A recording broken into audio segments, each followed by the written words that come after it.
Yo, hey, ho, ho, ho. We are live. Come on up. Anybody wants to come on up? Come on up. Celebrate birthday. Old guy, 69 years old. Really? What the hell? All right, let's see what we got here. One, two, three.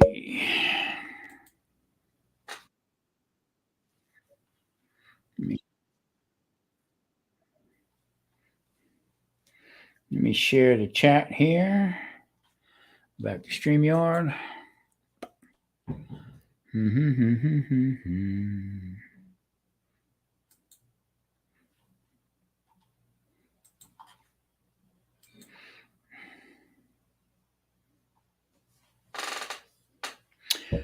All right. We are live. Let me see if I can send something out here to Mr. Grumpus. Who else is around? Somebody's in there. Come on. Come on up. Don't be shy. I'll do that one more time. Let me go over here.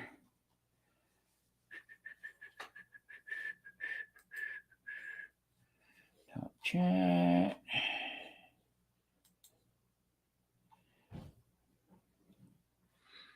Okay.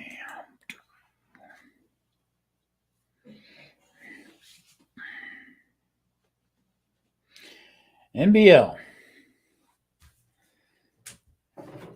Dude was having some trouble, so I decided to go. He wanted me to go up live, and they're going to join in a little bit. So here we are. Let's see what they got going on. Oh, that ain't good.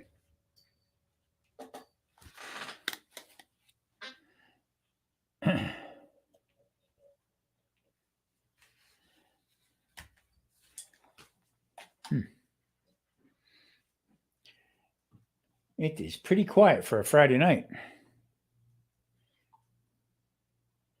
see what else we got here.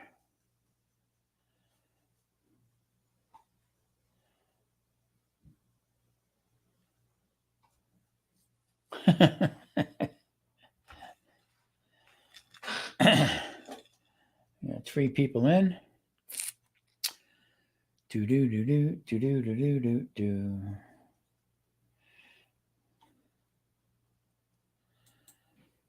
All right. Little vino tonight there, NBL. Bud Files, how you doing?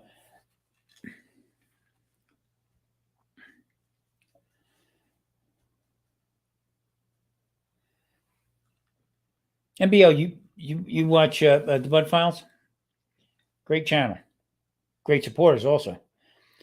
I tell you what, Bud Files, you really opened my eyes when you did a live and you thanked everybody who watches you and who you support. That was phenomenal. It really was.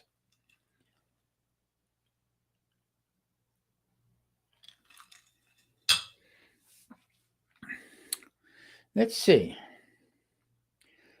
I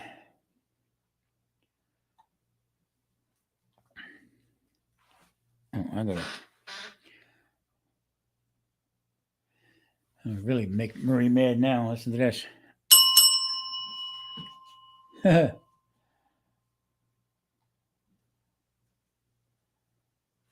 right.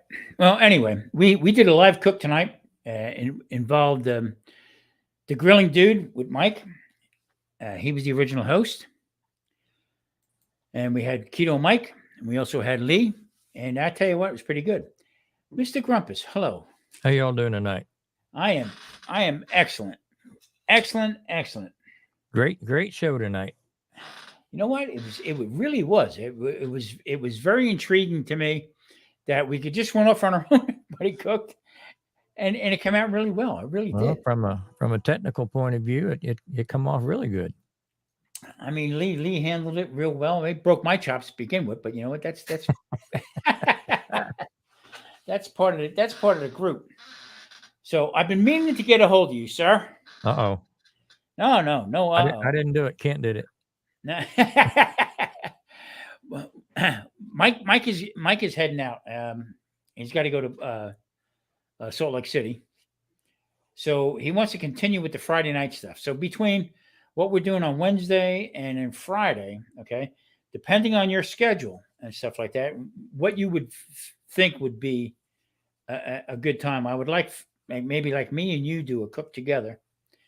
He'll still be on, but he can't cook. He don't have the stuff to do that. So Wasn't me. yeah, it wasn't me. Ay. So I'm thinking maybe we could talk about it because I think he's going away for 3 weeks. I think 3 weeks or whatever. Well, I hate for you to redo your whole show just because of my schedule. Well, no, it wouldn't be redoing it. I would just drop it back maybe an hour. I mean, like tonight, I barely made it here by 7. Yeah, that's my point. You know what I mean? Yeah, so I mean, that's making it very difficult for me to have anything prepared or get a fire started or anything like that. Yeah, or do a burgers or something, or something to that. We can discuss it. But I'm gonna get a shout out to Drunken Chef. He wants to do it and stuff like that. I'm just thinking down the road, little future stuff. I got no problem doing it. I think it'd be fun. Simon, hello, Simon. How you doing?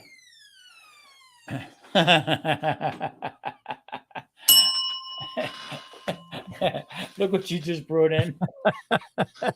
Hey, Grumpus. She thinks it's going to be a while. And a bag of ice. I got to get me one of them. I need the fan too, sweetie. The fan. Oh, yeah. I called her sweetie. She knows I'm thinking I'm going to be in trouble when I call her sweetie. Oh, I thought you were talking to me. Yeah, I was, but she butted in. How you been? I've been doing pretty good. If I drop out for no reason, I've been having computer issues the last couple of weeks. I got to tell you a quick story because when you think you know everything and you think you can get away with doing this and doing that. Well, I had 2 identical cameras, but come to find out, one was an upgrade. Okay. And hey, going fully hectic. What's up? They upgraded to 1 camera, so it was actually for the good, for better quality and this and that. Yeah. But the computer would not recognize it. So I was doing different shoots. I had the knife cam, so I'm using the different cameras, but 1 mic for both of them. Right. Okay.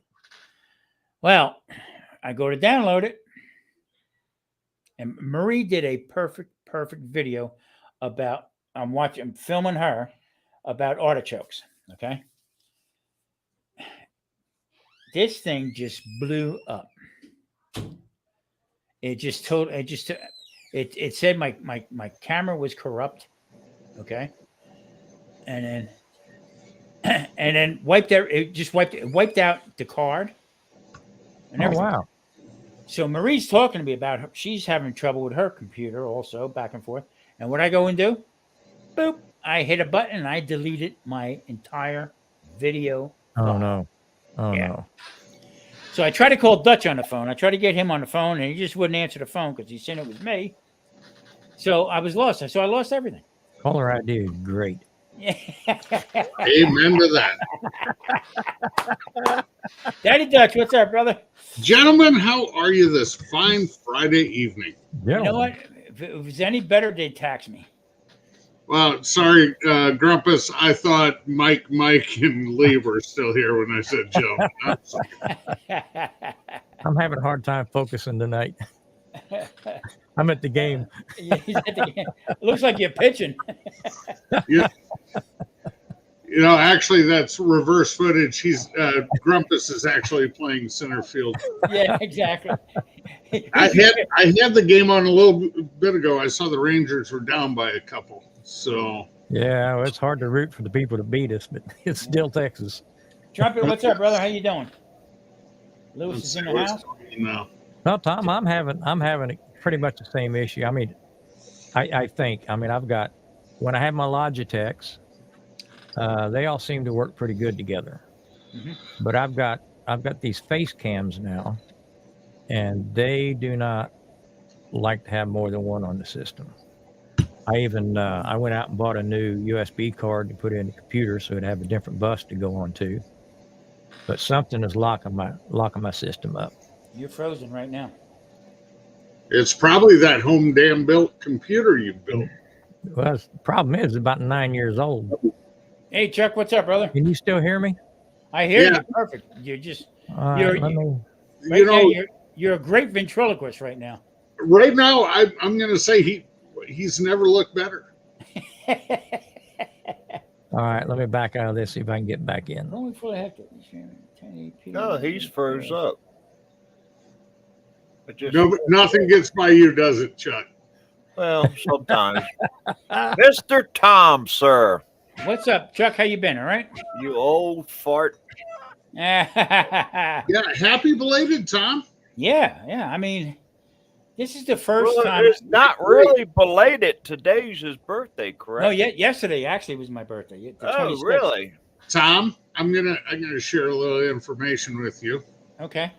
There's a certain young gal who turned 20, and one young man who turned 17 yesterday. Also, No kidding. Wow. my youngest two share a birthday. They're 3 years apart, and now I can tell them that they have a birthday buddy out in Vegas. Yep. Yes, sir. You know what's funny about that? Because I was born October 26th, but my two older brothers, who have have just passed not too long ago, they were 5 or 6 years apart, and they were both born on November 26th.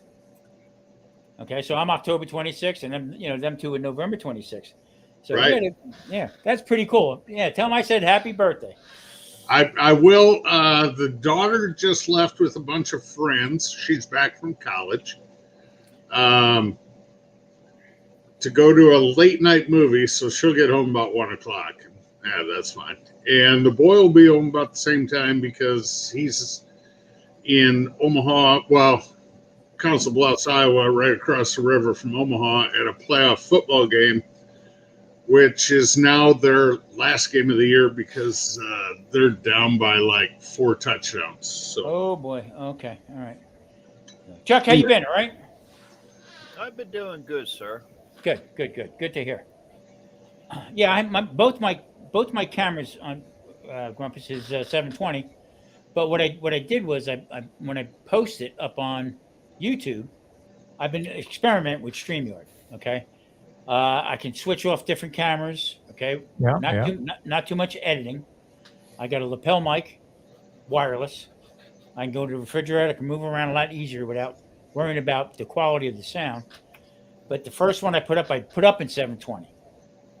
Very foggy. Yeah. The last couple ones I've been doing is 1080. So Okay. it seemed to come out a little bit clearer. I will, now that I think the experiment is working. Now that's on my laptop.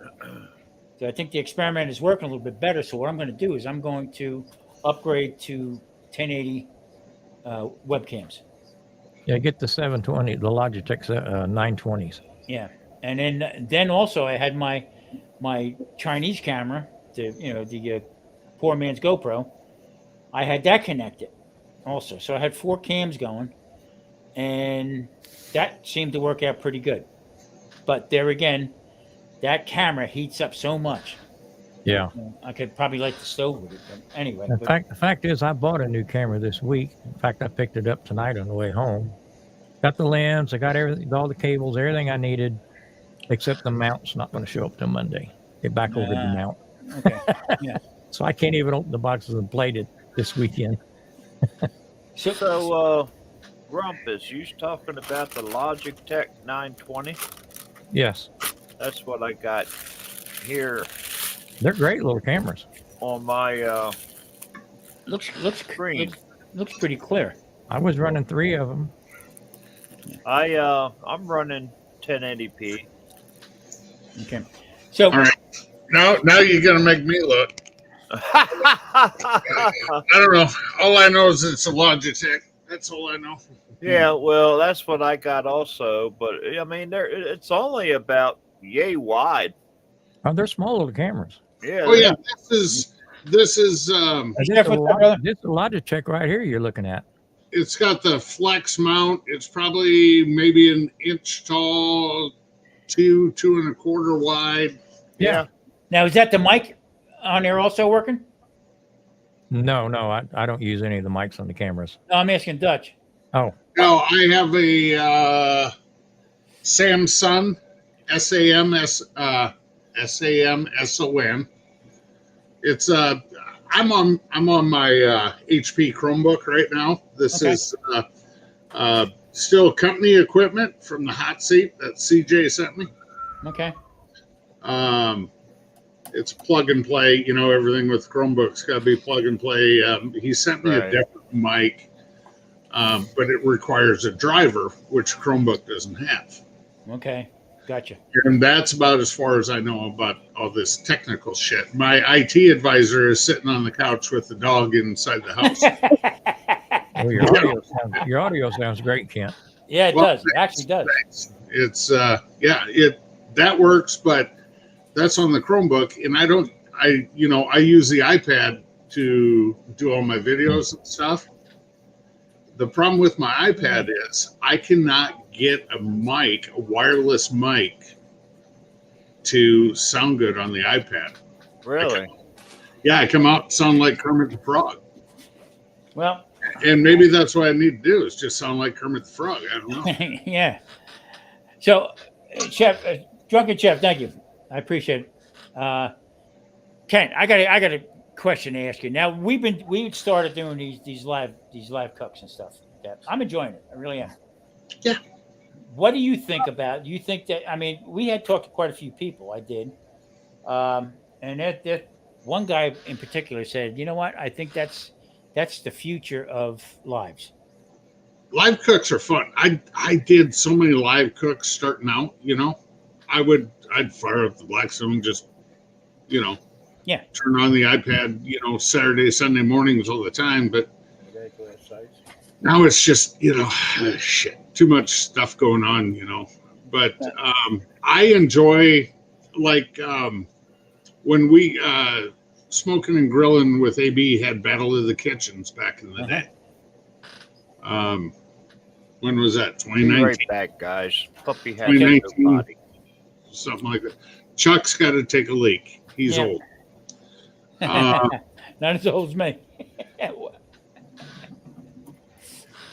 And those live cooks were fun because that was done, you know, like on Skype and stuff like that. There's no hiding shit on a live cook. If you forget something, you're like, oh shit, I got to go get this. So It's So- real cooking, is what Yeah. it is. It's So- not edited. It's nothing. I enjoy live cooking, and shit. If somebody wants to send me a recipe and say, hey, can you do this live? Make sure it's a quick recipe because we don't have time for a 4.5 hour live. Can you do a brisket for me live, Kent? In 6 hours, yes, sir. 20-pound packer brisket. I can. Well, I did an 18-pound brisket for Father's Day.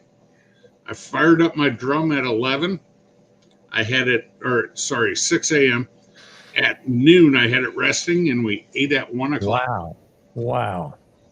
Yeah. You know what? I got to. I've I never got- done one that quick. I got to interject here, okay? Because back in the day, okay, in the restaurant, there was no time for 13, 14-hour cooks. No. This wasn't there. So I'd fire that bad boy up as hot as I can get it and put him in and just take it from there. No, So- I'm not giving up a nap. Here's the deal. And that's why a lot of competition cooks use drums now Yeah. versus some. You still have your guys out there with the offsets, with the jambos, you know, and stuff like that. Clarence Joseph was one of them. You know, that jambo cooked everything. But for me to, at a KCBS cook, okay, your first turn in is at noon with chicken. Well, typically you cook the chicken on the same drum that you cook your brisket on, because when you get Elaborate up, a little bit, Chef. If I knew what that was, chef, I would try it. Yeah, I have. I'll do anything. Um, Chef, the, I'm going to be. Ken, I just want to say real Go quick. Chef, I am going to be in touch with you because the next week or two, I'm going to want you to come up and do a live with us, live cook. Tomorrow I'll get a hold of you. I'll give you a shout. Okay, I'm sorry, Ken. the comp cooks now like their sleep. So like when I go to a 4-meat comp KCBS, I'm taking 3 drums and a pellet with me. Okay. And I get up at 4:30 and light my first 2 drums for my pork and my brisket. And yeah, I got brisket on by 5:30, and by 10:30 it's sitting in the Cambro resting. Yeah. And you're doing pork collars. You're not doing a whole butt. You're getting the tubes and you're getting the muddy muscle out of it. And it's just, barbecue guys are inherently lazy. We are. I'll be That's why I barbecue. I'm not going to mow and cook in the same day. because everything we do. Unless you want a salad. Yeah. Unless you want a arugula salad with your bread.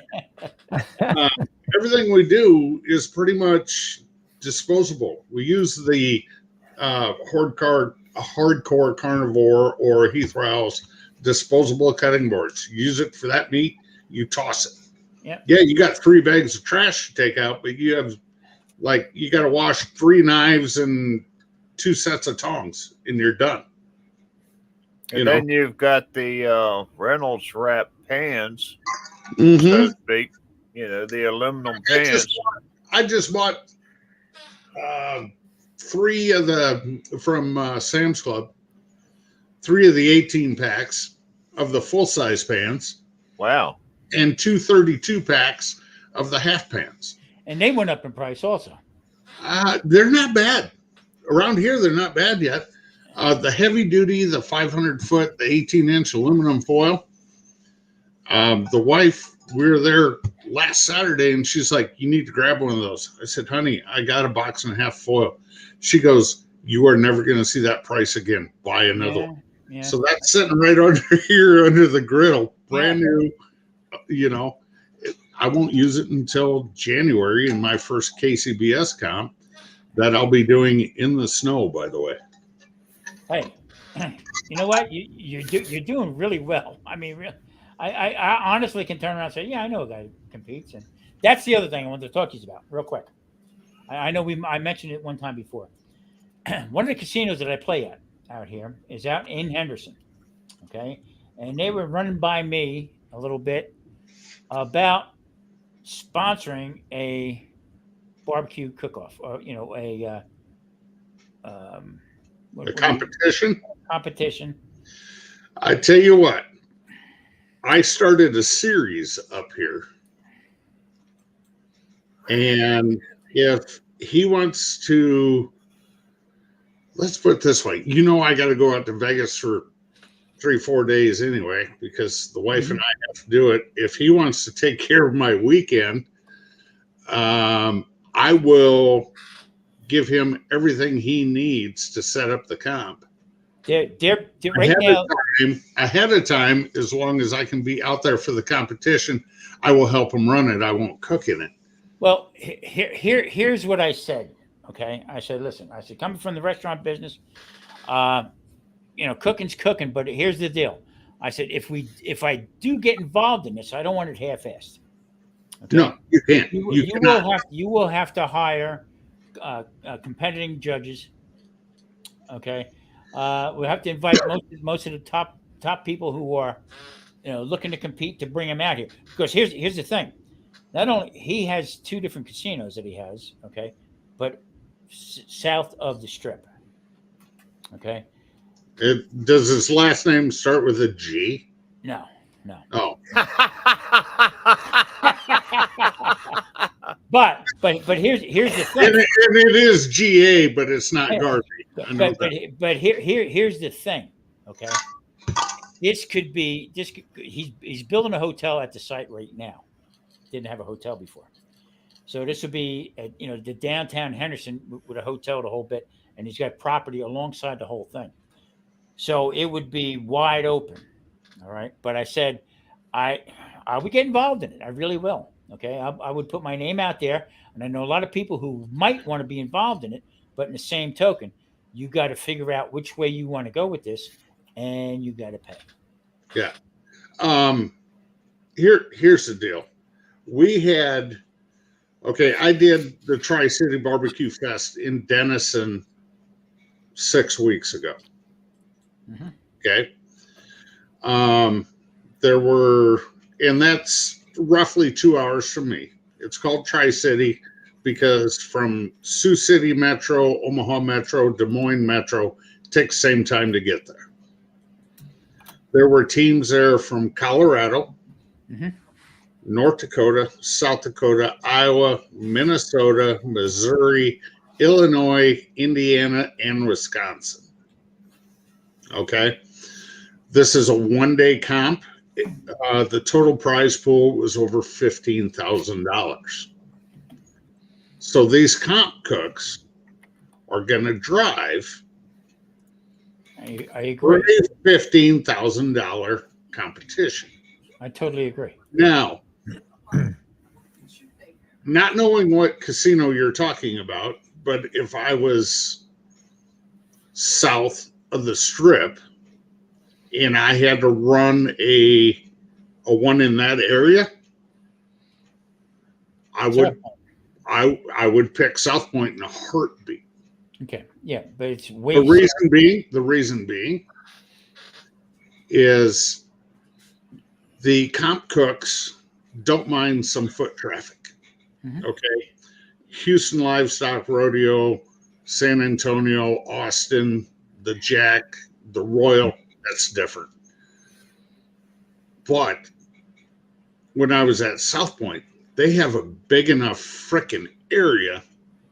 You can put 100 teams in there with haulers. You could do that inside of South Point. Well, I'm saying, yeah, but state of Nevada is not going to let open fires be inside. They let cows shit inside, so. Yeah, well, that's at what was it called, Rupp Arena for UNLV. Yeah. But here's the deal. If I was going to do one currently, as I know how it sits right now, I'd do it at Gons at South Point because there's plenty of room and you will get some people there.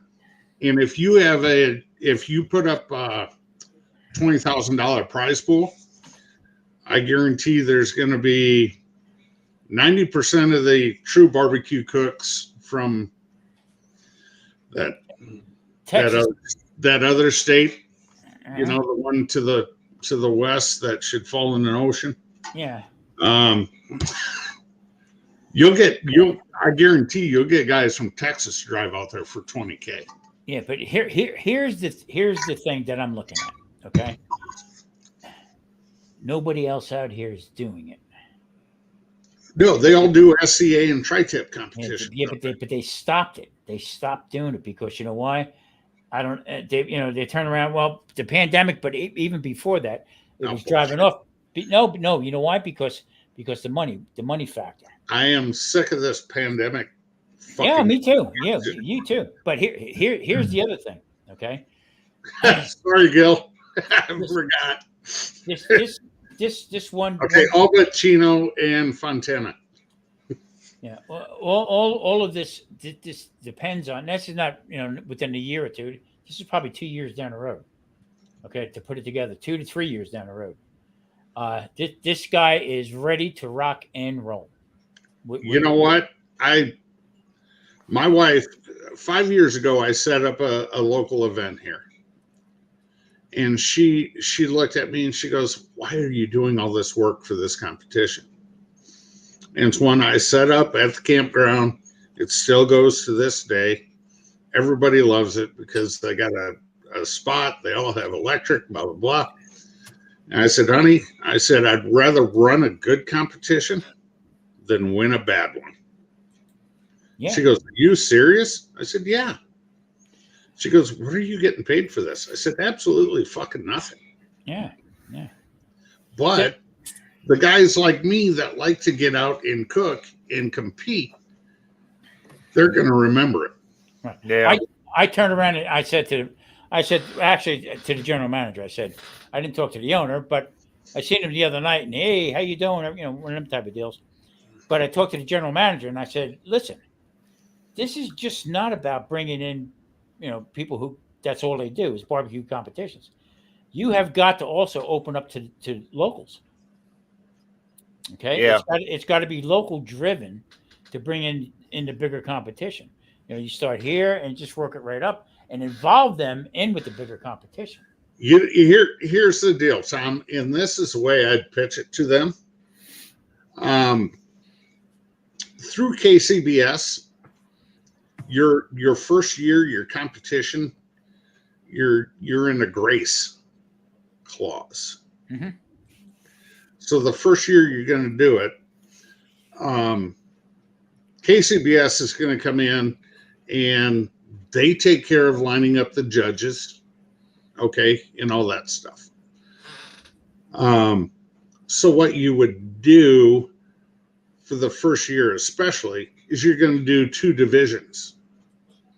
Yeah. You're going to have a backyard division, which is any Tom, Dick, and Harry that has a Lone Star grill and thinks they know how to use it to come compete. Right.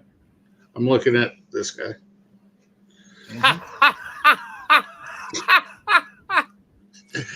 And then what I'm doing. you have a backyard category and you have your protein category. Yeah. And after about 2 years, half them backyards end up in the protein. Yeah. And that is the way to, it's separate prize pools for each. They're not competing against each other. Mm-hmm. And then the other thing I would do is get a vendor involved for just pork ribs and say, okay, here's the deal. We're going to provide the ribs and we're going to pay out $500 for People's Choice winner. And see, that's the nice thing about That is going to get the foot traffic to the casino. Yeah, and see, That's that's the nice part about what we're talking about with this guy is because guess where he buys his meats from a meat vendor. Okay, Mhm. so if he wants to increase his business, so guess what? He'll come along and supply this and supply that, whatever. You know what I mean? And in my mind, okay, I have like Tiger McCool, you know, with his fire cups and stuff like that. Yep. You know, Anthony and you know Uncle Steve and stuff like that to sort of pull this all together a little bit as far as with the local guys. You know, we're here. You know, put this banner up. You got to buy this. You got to buy that, and start the sponsors that way. But here's the other thing. Okay, now being that it's on the outside of the strip. Now you start pulling in MGM. Now you start pulling in Caesars. Now you start pulling in these different places. You know, that's where the money comes in. Okay, you want to sponsor it up and build it up that way. So I will be in touch with you if this starts to come to you know, open up a little bit. Plus also depends upon what pro barbecuer comes to compete. They'll be bringing their own products. So not only will you have like Uncle Steve shakes and sauce with no name, you'll have Tom Garvey, the keto cook. I mean, he, you know, big barbecue guy. Tommy Spice, you know, and then like if Heath Rowell shows up, he's got his. Malcolm most Reed, of these big teams, yeah. You know. Drunken Chef, you know, right there. So Dutch, I got to get a hold of you. I got to get some of your new stuff. Who was that? Sweet Heat. That's some guy I don't recognize. See, now this is some gal you don't recognize. I got that bottle. I have dreams about her. Get that away. Hey, I get to sleep with that every night. Well, Unfortunately, not in the biblical sense. I hear you. But anyhow, so Kent, you're talking about Chuck, I'm listening. I'm listening. Speak Three loud. I different- got to go out the back door because I got to pee. Oh, well, go ahead. Let's know how your flow is. I'm not going to listen to you pee. Yeah. But anyhow, He he's just had a talking burp. It about might take a while. 3 categories, correct? What was the first category he was talking about? Well, I guess the grand champs. I guess I don't know Because he was saying something like, beginner's luck. Well, you know type. what? Yeah, but the whole idea is you can't shut the locals out. You just cannot do it. Now, Exactly. And to me, if they've been doing it for any time, like myself, I don't cook a whole lot, but I have been cooking. So I consider myself a backyard barbecuer. All right, my question to you, sir, you were saying 3. It was something, then a backyard, and then pro. What was the first category? No, you can do a people's choice. Okay. Which is open to backyard and pro. In Denison, the a backyard team won people's choice. Really? Because the backyard teams, like at the competition in Denison, they only had to cook chicken and ribs. Oh, okay. Okay. Whereas the pro teams are cooking chicken ribs, pork, and brisket. Right. Chicken So- is a tough dish.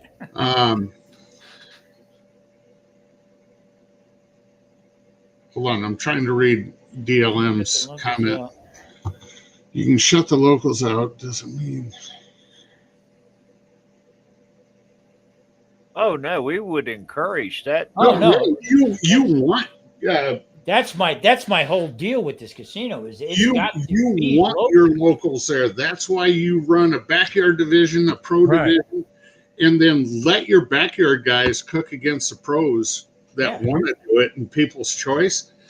Because the key is That's the backyard guys have more time to spend towards that people's choice. Right.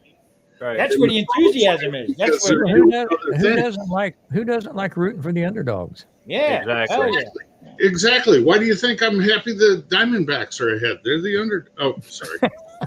Now, before I Ball buster. Make me a Well- moderator, please. Yeah. in between your live cook video and then this live, Tom, Yeah. I watched Brother James. Yeah, he was at a comp. Yeah, aim and claim them. HCCO. Yeah, he got first place on his steak cook. Right. Hill Country Cook-Off. Yeah, he said he's going home to sit on some ice because he got his butt cheeks handed to him.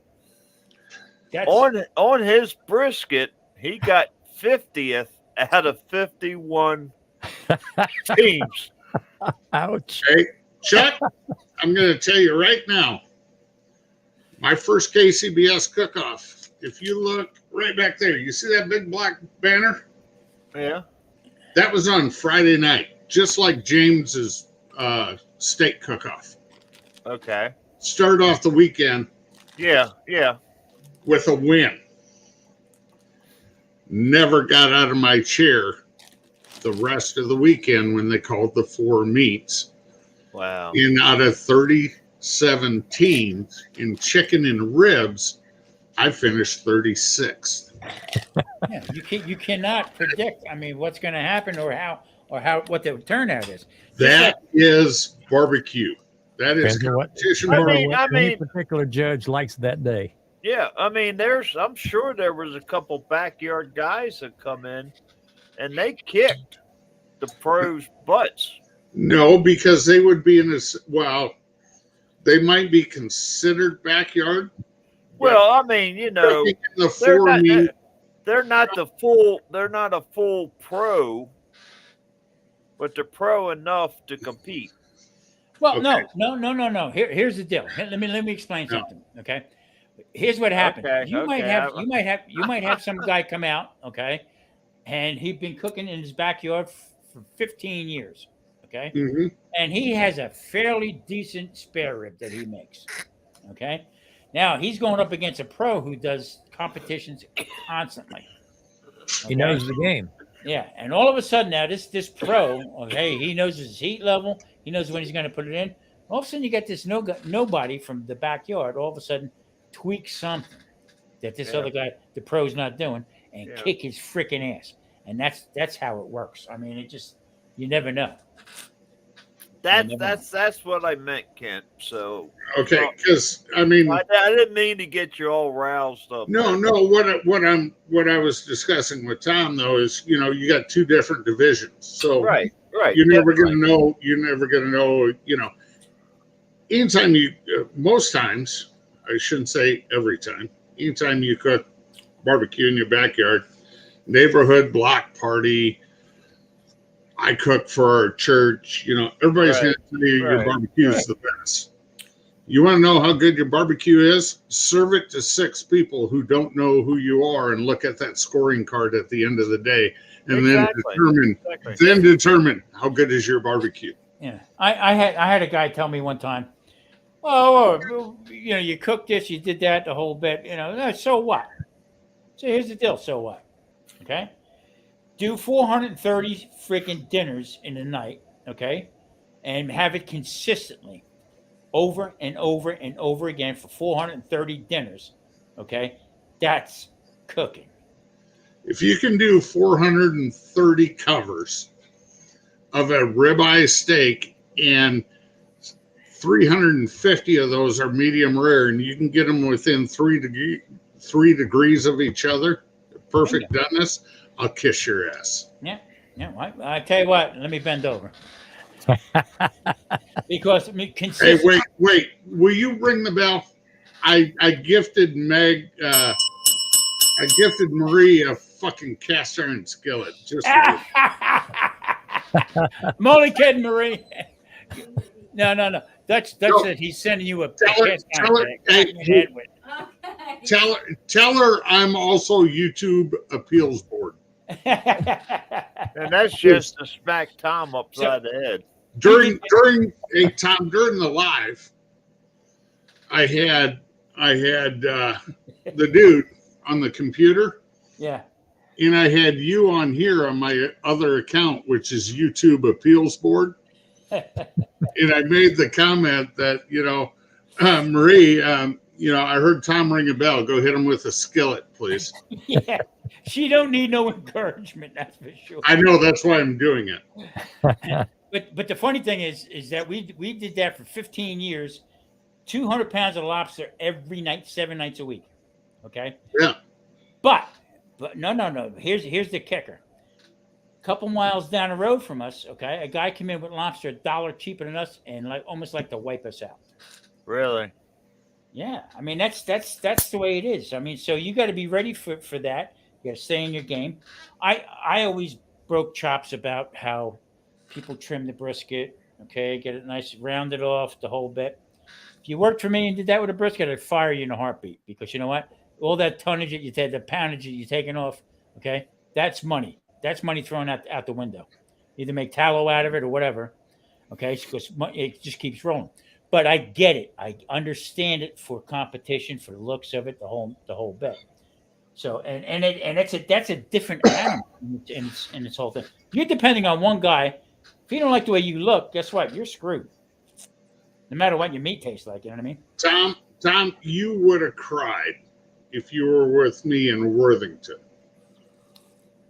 So, I'm not going to say any names, but Thank you. 2 professional barbecue cooks. One did, I'm just going to say, very well at the American Royal this past earlier this month. And the other one owns a couple barbecue supply stores across the nation. Okay.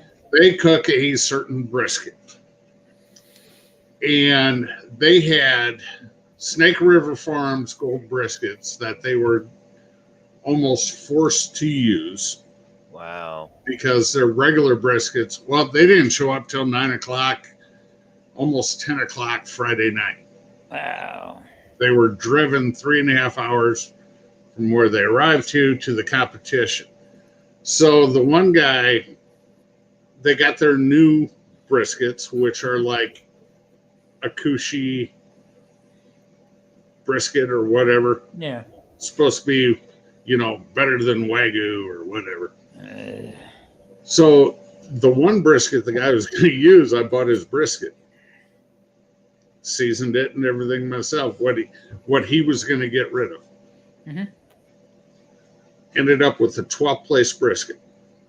Nice. Okay. Yeah, I mean, My first competition, my first KCBS. Now, when they got their new brisket, now, mind you, these guys typically are cooking about a 6-pound flat. Mhm. Okay. So he starts carving into this thing, and the first thing he does is take his big old frickin' knife, go through, cuts the point off. Oh. We were set up back to back. Our trailers were back to back. There's 30 feet in between us. He's like, Dutch, you want my point? I said, yeah, give it here. So did David, the guy next to him. Chris and David both lopped off their points Ah. and gave them to me. I put them in a 2.5 gallon bag, put them in the fridge, and said, you know what? This is going to be some mighty tasty sausage. Yes, sir. Yes, sir. And I got tallow and I got sausage out of them. And now, mind you, these guys are driving a day and a half a week right. to set up for 2 days for a competition, blah, blah, blah. It's what they do. Yeah. So and their trailers aren't much bigger than mine. In fact, David's is smaller than mine. Really? And they don't have the freezer refrigeration space. So, the choice is take what they give you or watch them throw perfectly good meat in a trash bin. And I tell you what, I will take that point meat anytime. I mean, I trimmed it up. Some of it I trimmed up, turned into used to make tallow. Some I used to make sausage. Some I just trimmed up and cooked. Yeah, Right. hell yeah. For everybody at the campground, and they're like, "Oh my god!" Yeah. This is what a $600 brisket tastes like. Yeah, and the thing of it is, we used to in our place we used to make our own corned beef, and in turn, once we made the corned beef, then I make pastrami. Okay, so we go through that whole process, and I kept it separate. I kept it out of the walk-in box. I kept it in where the beer cooler was on a separate place because I had all these big. I did it for 21 days, and every day I'd go in and flip them, relabel them. This way I knew what went on. Until one day I seen one move. What happened? Who did it? Nobody wanted to confess to it. Who Whatever. touched my shit? Yeah, I'm certain you can kill people. You can actually kill people doing that. So that was the end of me making my own corned beef because I didn't trust it, and right away I'm I feel like I got set up or whatever like that. So I had to stop it. I had to eat all that meat. But the bottom line is, yeah, I mean, somebody would give you a point. Yeah, damn right, I'll take the point. Let's have it. You know what I mean? Yep. You know what? It to me, I understand why they do the stuff they do, because first of all, these guys got more sponsorship than probably most of us make in a year. Yeah, without a doubt. Okay. And these guys are set up to be competition cooks. I'm a weekend warrior. I work 50 hours. I work 50 hours a week. Maybe get off early on Friday to make it to a comp. to be there in time for Cook's meeting, know Yeah. what's going on, get set up, blah, blah, blah, not feel rushed. And yeah, these guys are there 2 days, 3 days ahead of the cook-off, just hanging out, blah, blah, blah. And most of these guys are staying in motels while they're there. Hell, I sleep in my little trailer. Yeah. I got everything I need. You still got the pace, right? Huh? You still got your camper, right? The pace hour? Yeah, but I don't take that to competitions. Okay. No, I got my enclosed trailer. Okay. And then I got I have heat in there if I need it. I have plenty of fans and a portable AC. I have my bed if I need it. In New Jersey, they would have the seafood festival down at Point Pleasant and stuff like that. Different areas on the ocean. So being that we would buy most of our lobster through an outfit in Point Pleasant, the so-called Maine lobster, which I think was caught right off the coast. No way of telling, but everything. I heard it's all New York and New Jersey lobster because it was caught down there, not up by Maine. Yeah, exactly. But here's the thing: we would go. I had a 500-pound lobster tank, so we would keep the lobsters in the tank, really fresh. Always kept them jumping around, kept them purged. Okay, and come around after January, getting into February, which is lobster season, but you would start getting the shedders. Okay, so what they would do is they call them culls. That would be one claw, and they would get bigger. After they shed, Right, they lose a right. claw, and they get one bigger claw. So that's good eating. I'll take a cull over any other lobster there is. Okay, but in our tank, we would put these up, and mind you, back in the day, these were $8.95. We would charge them for a lobster, $16.95 for two, a double, $21 for that and a prime rib. 2 lobsters and a prime rib, $21. Can we Wow. bring those prices back? Yeah, I'm heading your way. I'm all right with that for now you go what's market price $42.95. I almost had heart failure 2 weeks ago. I said, I told Maria, I'm going to have a lobster. I'm going to have a lobster. 61 and change to start with, and that's for Yeah. a pound and a quarter. Size Yeah. of a shrimp. Nowadays you have to borrow against your 401k to buy lobster. Yeah. So I mean, and then we would have people come in and say, "This is not fresh."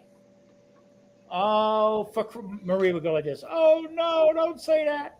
I'd go into the tank, take a full lobster, tell Marie, take her dinner away, and I throw a full lobster in it, and the thing be jumping around on the table. Okay, get out! I throw him out. Grab the bill. Get out. But I mean, I'm telling you, 7 days a week we were jam packed. Okay, until everybody was overeating the lobster.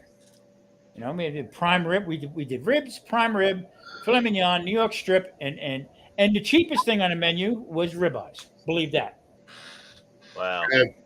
I tell you what, you give me a lobster with a ribeye, yeah. and oh my god. So it was my Marie says to me, "Well, it's your birthday. What do you want to do?" So I'm going to cook at home. What do you mean? What am I going to do? Well, let's go out somewhere. Well, first of all, you're not paying. Number 2, all right? Nothing out there satisfies me. Hey, wait a minute. Marie will gladly pay. Yeah, out of my As long account. as she takes your debit card. Yeah, exactly. So I said, no, I don't. I mean, I got 1 or 2 restaurants that I go to out here that are local, not on the strip. And, I can get a filet mignon for like a full dinner for like $40, $45.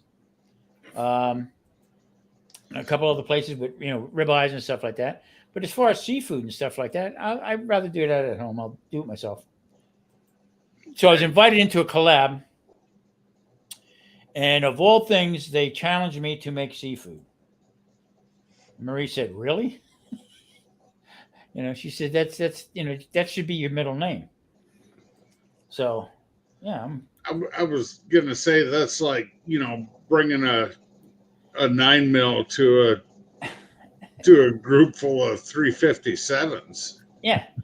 You know? I mean, so yeah, I mean, just the whole idea about what we did tonight, and dude jumped on with me. He called me. He said, "Tom, what do you think? You actually think?" I said, "Yeah, I think this is going to be really good. Get everybody involved." Dutch, I bring it up to him all the time. I says, "We were talking. We were on a live, and next thing you know, Daddy Dutch started wrapping pretzels with bacon out of nowhere." Okay, that's the idea that's behind our motivations. And by the way, that is when you sprinkle it with some pig shake. That is a really good little nibbler. I can't hear this. I told Maria, I said, I hate him. Tom, I can't. Tom, I got to tell you, I can't eat that anymore. Really? So here's the deal.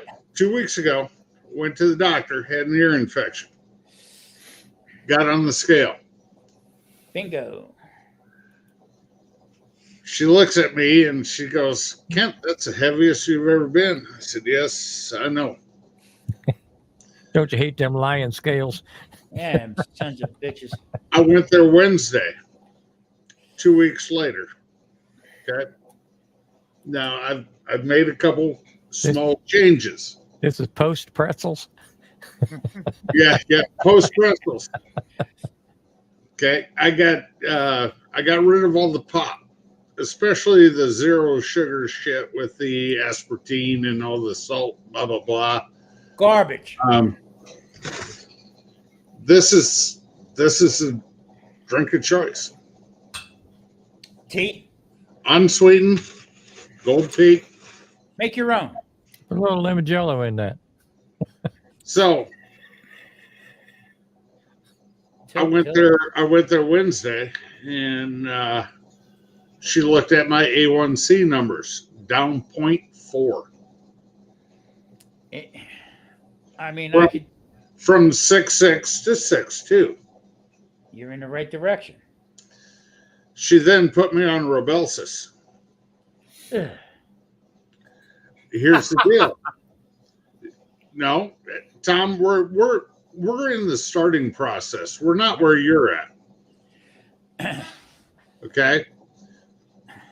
And she goes, "If you do as well as I think you're going to do on this," she goes, "by the next time I see you, we're going to be talking totally different stuff." Yeah. Because in 16 days, I went down 12 pounds. Here's the problem. Okay. Here's the problem with that medication, because it has side effects. Okay. Side effects to the point where they don't tell you. All right. So the way I went at it was, I went from 13 medications. I'm down to 3. Okay. 2 I can't get off of because the way they put me on, and 1's borderline right now. All right. But with that said, you're gonna hit that peak. You're gonna hit that level where just focus on dropping some of the carbs and no sugar whatsoever. If it's processed, I am not eating anything with any added sugars. okay, that's fine. My snacks are now baby carrots. That's even worse. That's worse. With spinach dip. That's worse. Okay. But Tom, I'm saying for right now we're doing baby steps and it's working. No, I got you. But you know what? Turn around and have your bacon. Okay. Have your meat. Okay? Hey. Don't worry. Protein is not pushed to the side. Don't go and get your phone and order these carb counters and stuff. Google it. The handful of baby carrots. How many carbs? Okay. If you can listen to me. The only thing even carb related is those carb balanced tortillas. I use them for wraps with Munster cheese, deli turkey and ham in them. Yeah, there you go. That is. Don't jump off the bridge. That's where people go wrong. They jump off the bridge. I'm not going to do this. I'm not going to do that. Okay, gradual. Take it easy. But Yeah, that's what I mean. the sugars and the carbs that are hidden. If you buy something that says keto friendly, take it and shoot it. Boom with a shotgun because it's worth crap. That's what it is. It's worth crap. Well, hold on. What did I do with it? Oh, here's my keto friendly. Is that Tommy Spice? No, that's mushroom powder. Bingo, bingo, bingo, bingo. Oh, tilt. That's what I'm talking about. That is 2 pounds of the white Monterey mushrooms, Okay. dehydrated and ground. You did it yourself? Yeah. You don't get no better than that, brother. And that's my point. That's my point right there. So if Uncle Steve sent me all the stuff that was keto friendly and stuff, no sugars added, and this and that. I get it and I appreciate it, but in the same token, though, you make it yourself, okay, and you know how to cook. That's the whole idea. You stay away from all that junk. Like the carrots. Carrots are very high in sugar. Very high in sugar. That's why I said added sugar, Tom. Yeah, well, you know what?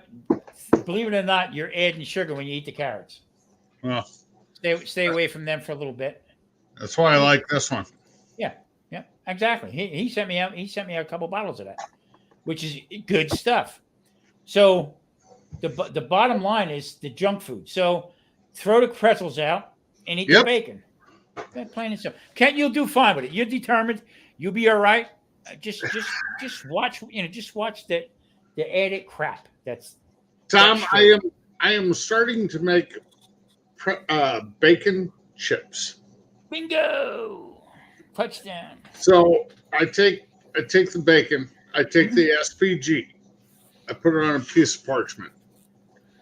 First of all, I take regular bacon, cut it in half. There you go. Okay. Sprinkle SPG, lay your bacon down, little SPG on top, another sheet of parchment, roll it out with a rolling pin. I love this guy. I love it. Now you put that on the dehydrator. Is this thin or thick cut? Thin. Either one. I've done it with both. Yeah. The beautiful thing about who let Leprechaun TV in here? All of a sudden, all I see is a cat's butthole. Didn't see her sneak up there. So I originally just cut the bacon in half and did this and put it on the dehydrator, and I brought it to my buddy at work, and he's like, "Dude, this is amazing." He goes, and it didn't shrink up much. I said, "What do you mean?" Because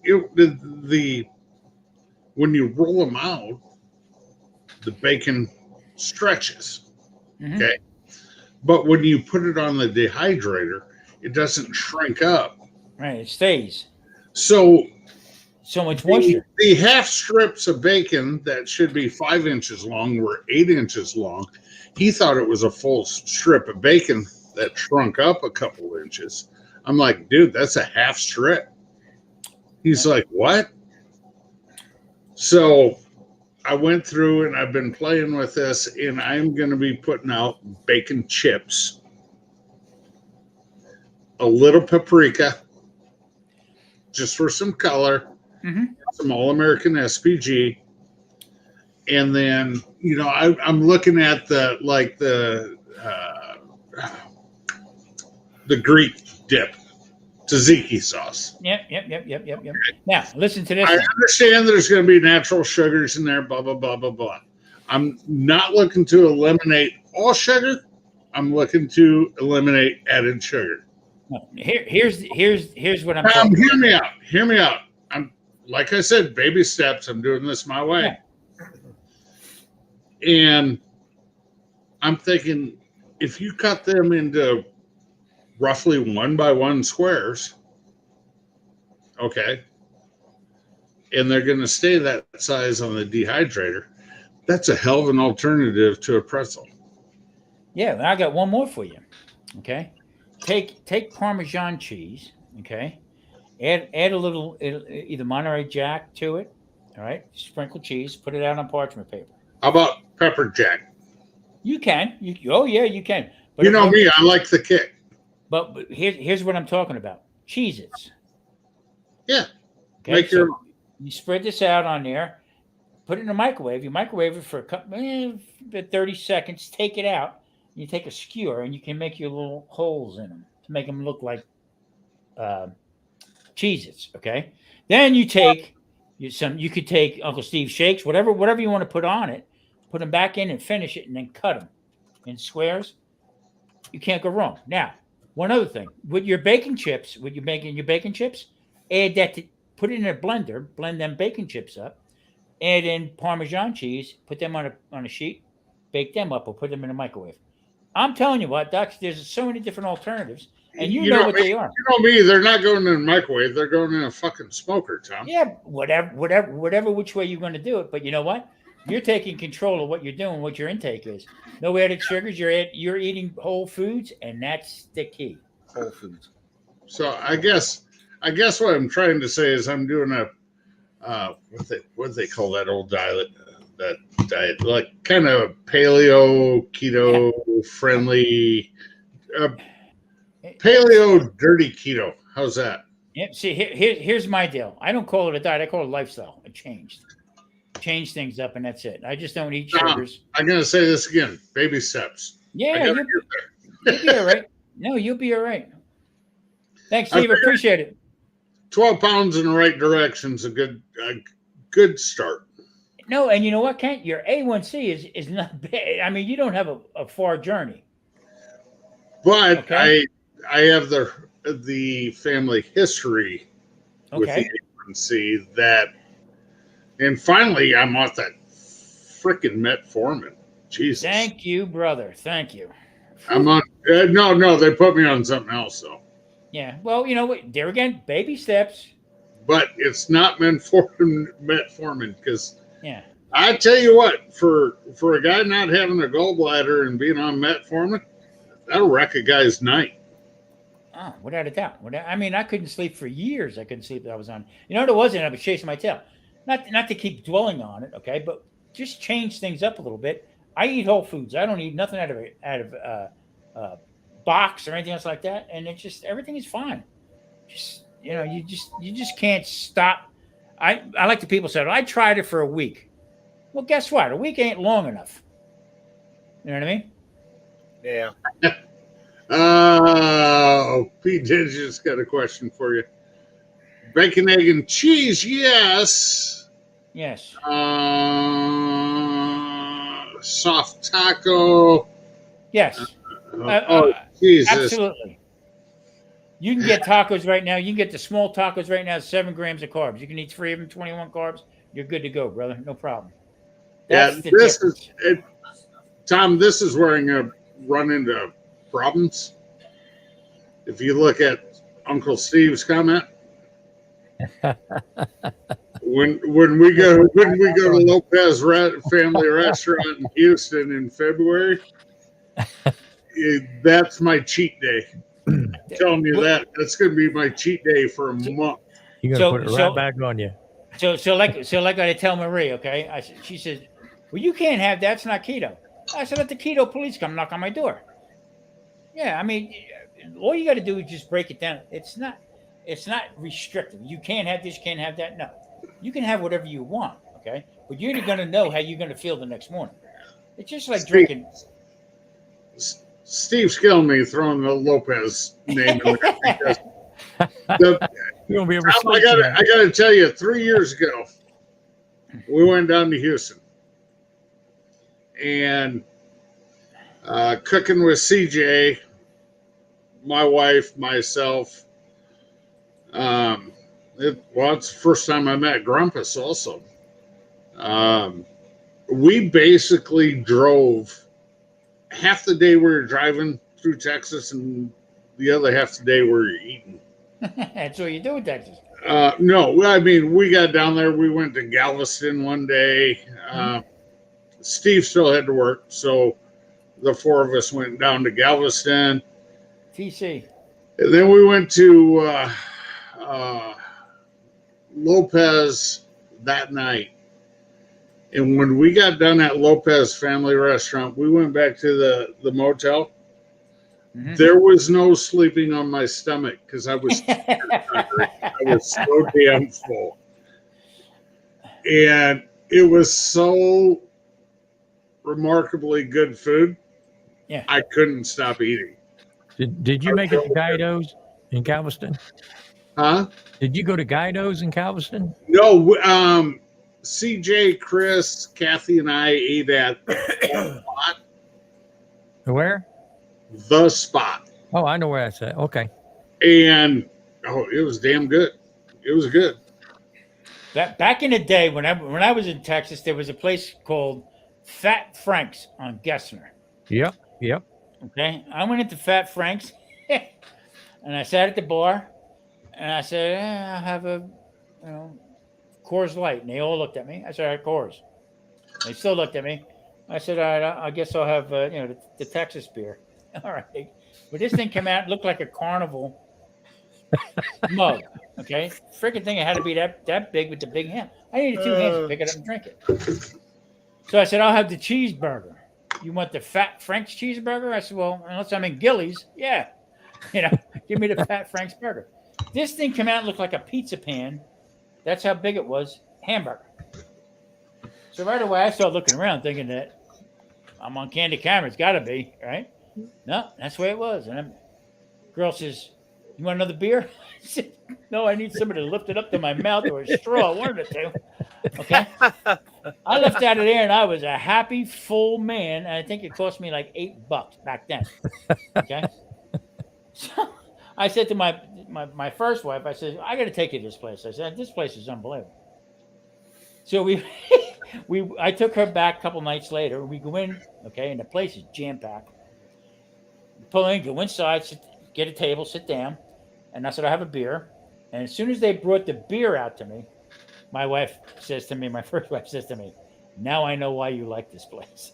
I mean, the beer was like, big, two hands lift her up. Unbelievable. So the food is definitely outrageous. I haven't seen any places too much in the country that matches Texas.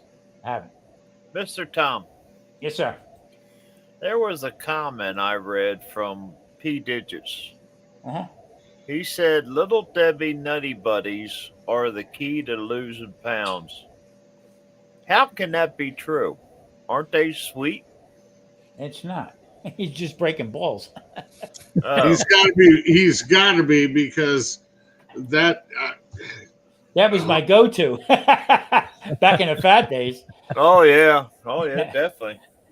Shit, Oh, I'd wreck a carton of them in no time flat. Exactly. Thanks, No. thanks, Ian. No Appreciate it. offense, P. Digits, but I was just kind of curious on that. Hell yeah. Oh yeah, I mean, hold on. For you Uh-oh. baseball fans, I get a. Yeah. Buddy Seager just tied it up in the bottom of the ninth inning. Yeah, 5-5. Exactly. The man that broke the Astros' hearts Yeah. is still keeping Texas alive for a World Series. It's hard to root for him, but it's still the Texas. Well, and I was giving Uncle Steve shit, and he told me, he goes, I don't hate the Rangers. He goes, I just prefer the Astros. He just from a different area of Texas. It was hard to pick a favorite. Where he lives and everything, the Astros are his team. And he's not going to root against the Rangers. I mean, it's a Texas thing. Bring it home to the state. You're all good. Yeah. Now, me being a Cubs fan, I'm sure as hell not going to root for the White Sox because they're in the American League, not the National League. And I'm sure as hell not going to root for the Cardinals either because that's our arch nemesis. But that Sager kid, yeah, Steve said he's wicked. Yeah, he's more than wicked. I got last night coming home from rehearsal. I come down on I-15. It goes right past Legion Stadium, and I got to tell you one thing. That looks like a giant pinball machine. I mean, you can actually, if you're stuck in traffic, you can actually sit and watch the game because they have the whole stadium is a screen. It's Oh, yeah. unbelievable. It's unbelievable. So no wonder why there's a lot of accidents on I-15 here because everybody just staring at the lights and everything. As soon as you get downtown,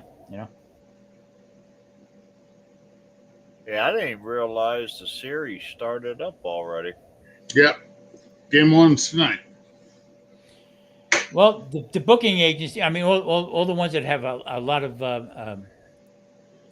off-track betting, and games, betting on games and stuff like that is freaking packed. Every place is packed. Yeah.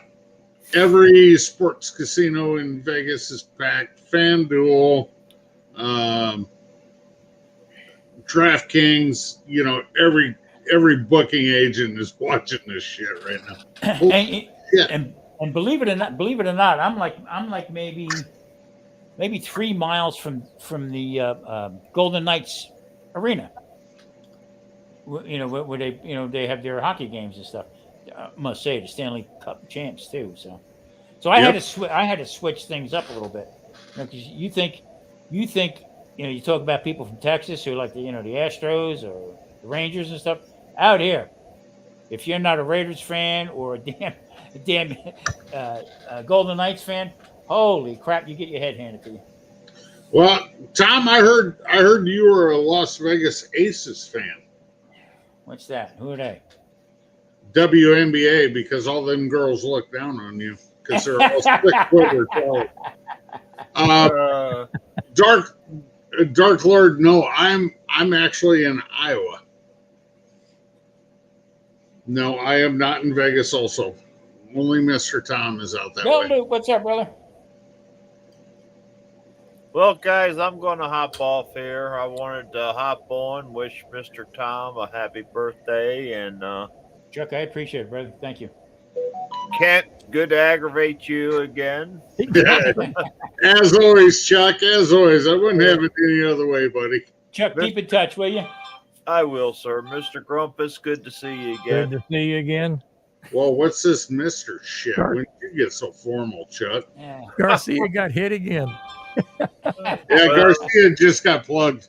Yeah. They've been bouncing balls off him for the last 3 weeks. I love you all. Talk to you all later. So Take care. have fun. We'll see you later.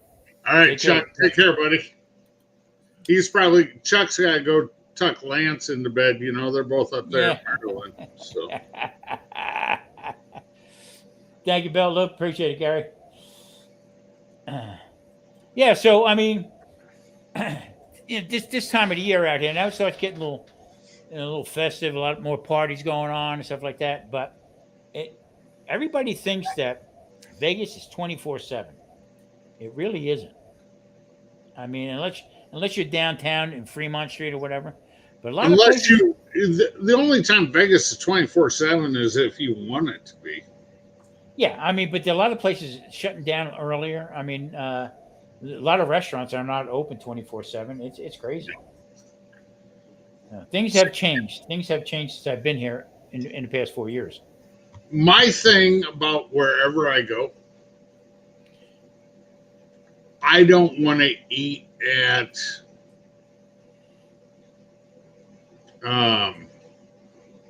the tourist traps. Right. Me either. No. Okay. We were out in Vegas 5 years ago, went out for the races and blah, blah, blah. Spent the weekend at the racetrack. And for the hell of it, we went and ate at Guy Fieri's restaurant. I got the trash can nachos. Mhm. That's where they belong. That's Yeah. where they belong. Yeah. It is the worst pulled pork I've ever eaten in my fucking life on them trash can nachos. I could have cooked it 6 months ago. It'd been fucking freezer burnt, reheated it, and been better than that. I totally agree. That's why I don't go to the tourist traps. I'm sorry. I'm a Guy Fieri fan. I love what he does on the shows and stuff, blah, blah, Mhm. blah. But them trash can nachos belonged in the trash. Yeah. Grumpus, Goodson's was 1,000 times better than Guy Fieri's restaurant. I'll tell you that. They And- weren't and even that- trying. Yeah, and that's the whole point about. I mean, you got there's a place out here that I went to, and I just looked at Marie and I said, for some odd reason or another, okay, for this one piece of beef, I could probably buy the whole cut, okay, for what they're trying to sell this for. Let's go. Okay, I'd be god dang if I'm going to pay $81 for a ribeye steak. No. I No, said I not want me. I want to see exactly who this guy is in the back that's cooking it, and I want to see exactly what he's doing to it to make it $81. If it's an $81 ribeye and it's probably a 8 to 10 ounce steak, I want to see the cow that motherfucker came off of. Yeah, exactly. I mean, and that's and Screw seeing who's cooking it. I want to know it from the beginning. I want to name this cow, and I Cow want better this walk on water. ribeye to be Princess Angus's number 2 cut. You know, I want to know the lineage of this son of a bitch for $81 for a fucking ribeye. Yeah, Kiss and- my ass. and then- I'll buy one at the store and cook it myself and do better than what the restaurant does. exactly, and that's and see that's what people. Well, when I turn around and say, well, you know, we used to do it this way. I think Grumpus, I know what you're saying right now. There better be gravy with it.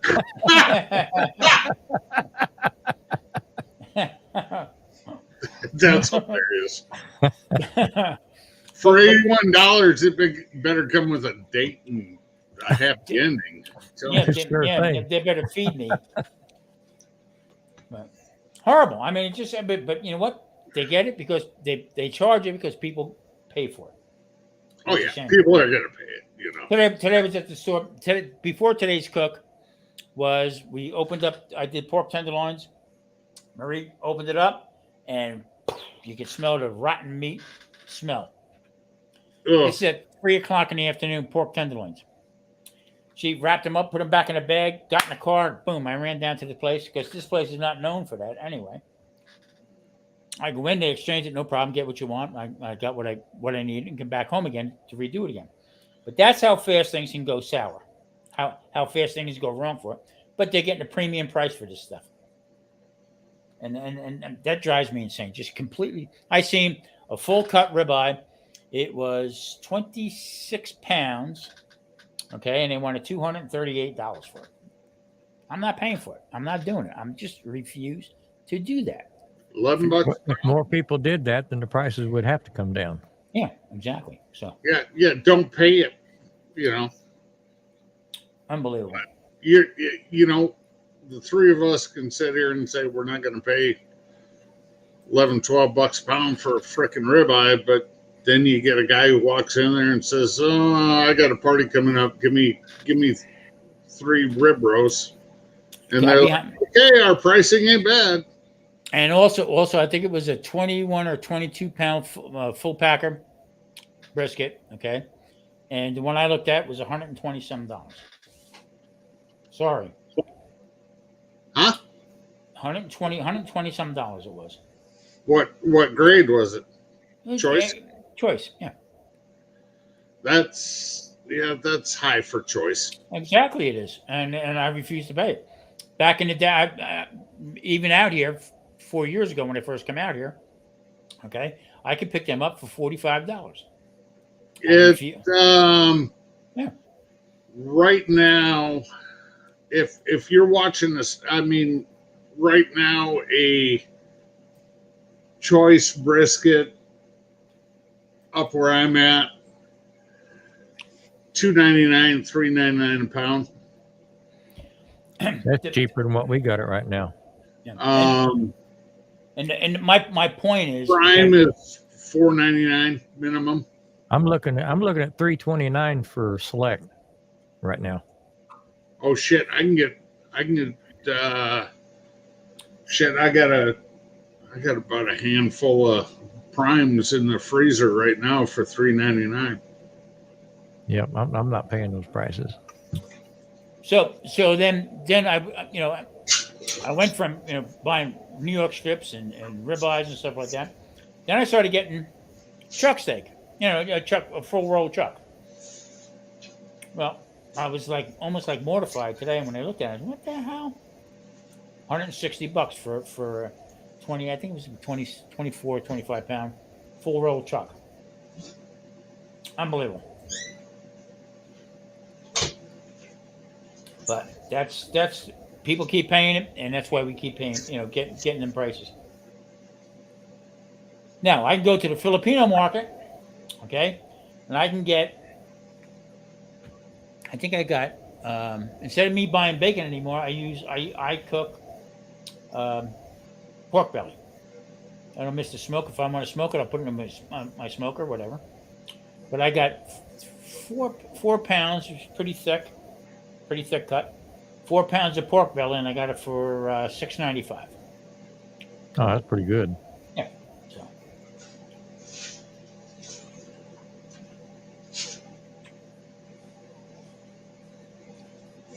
Yeah, I hear you, Dylan.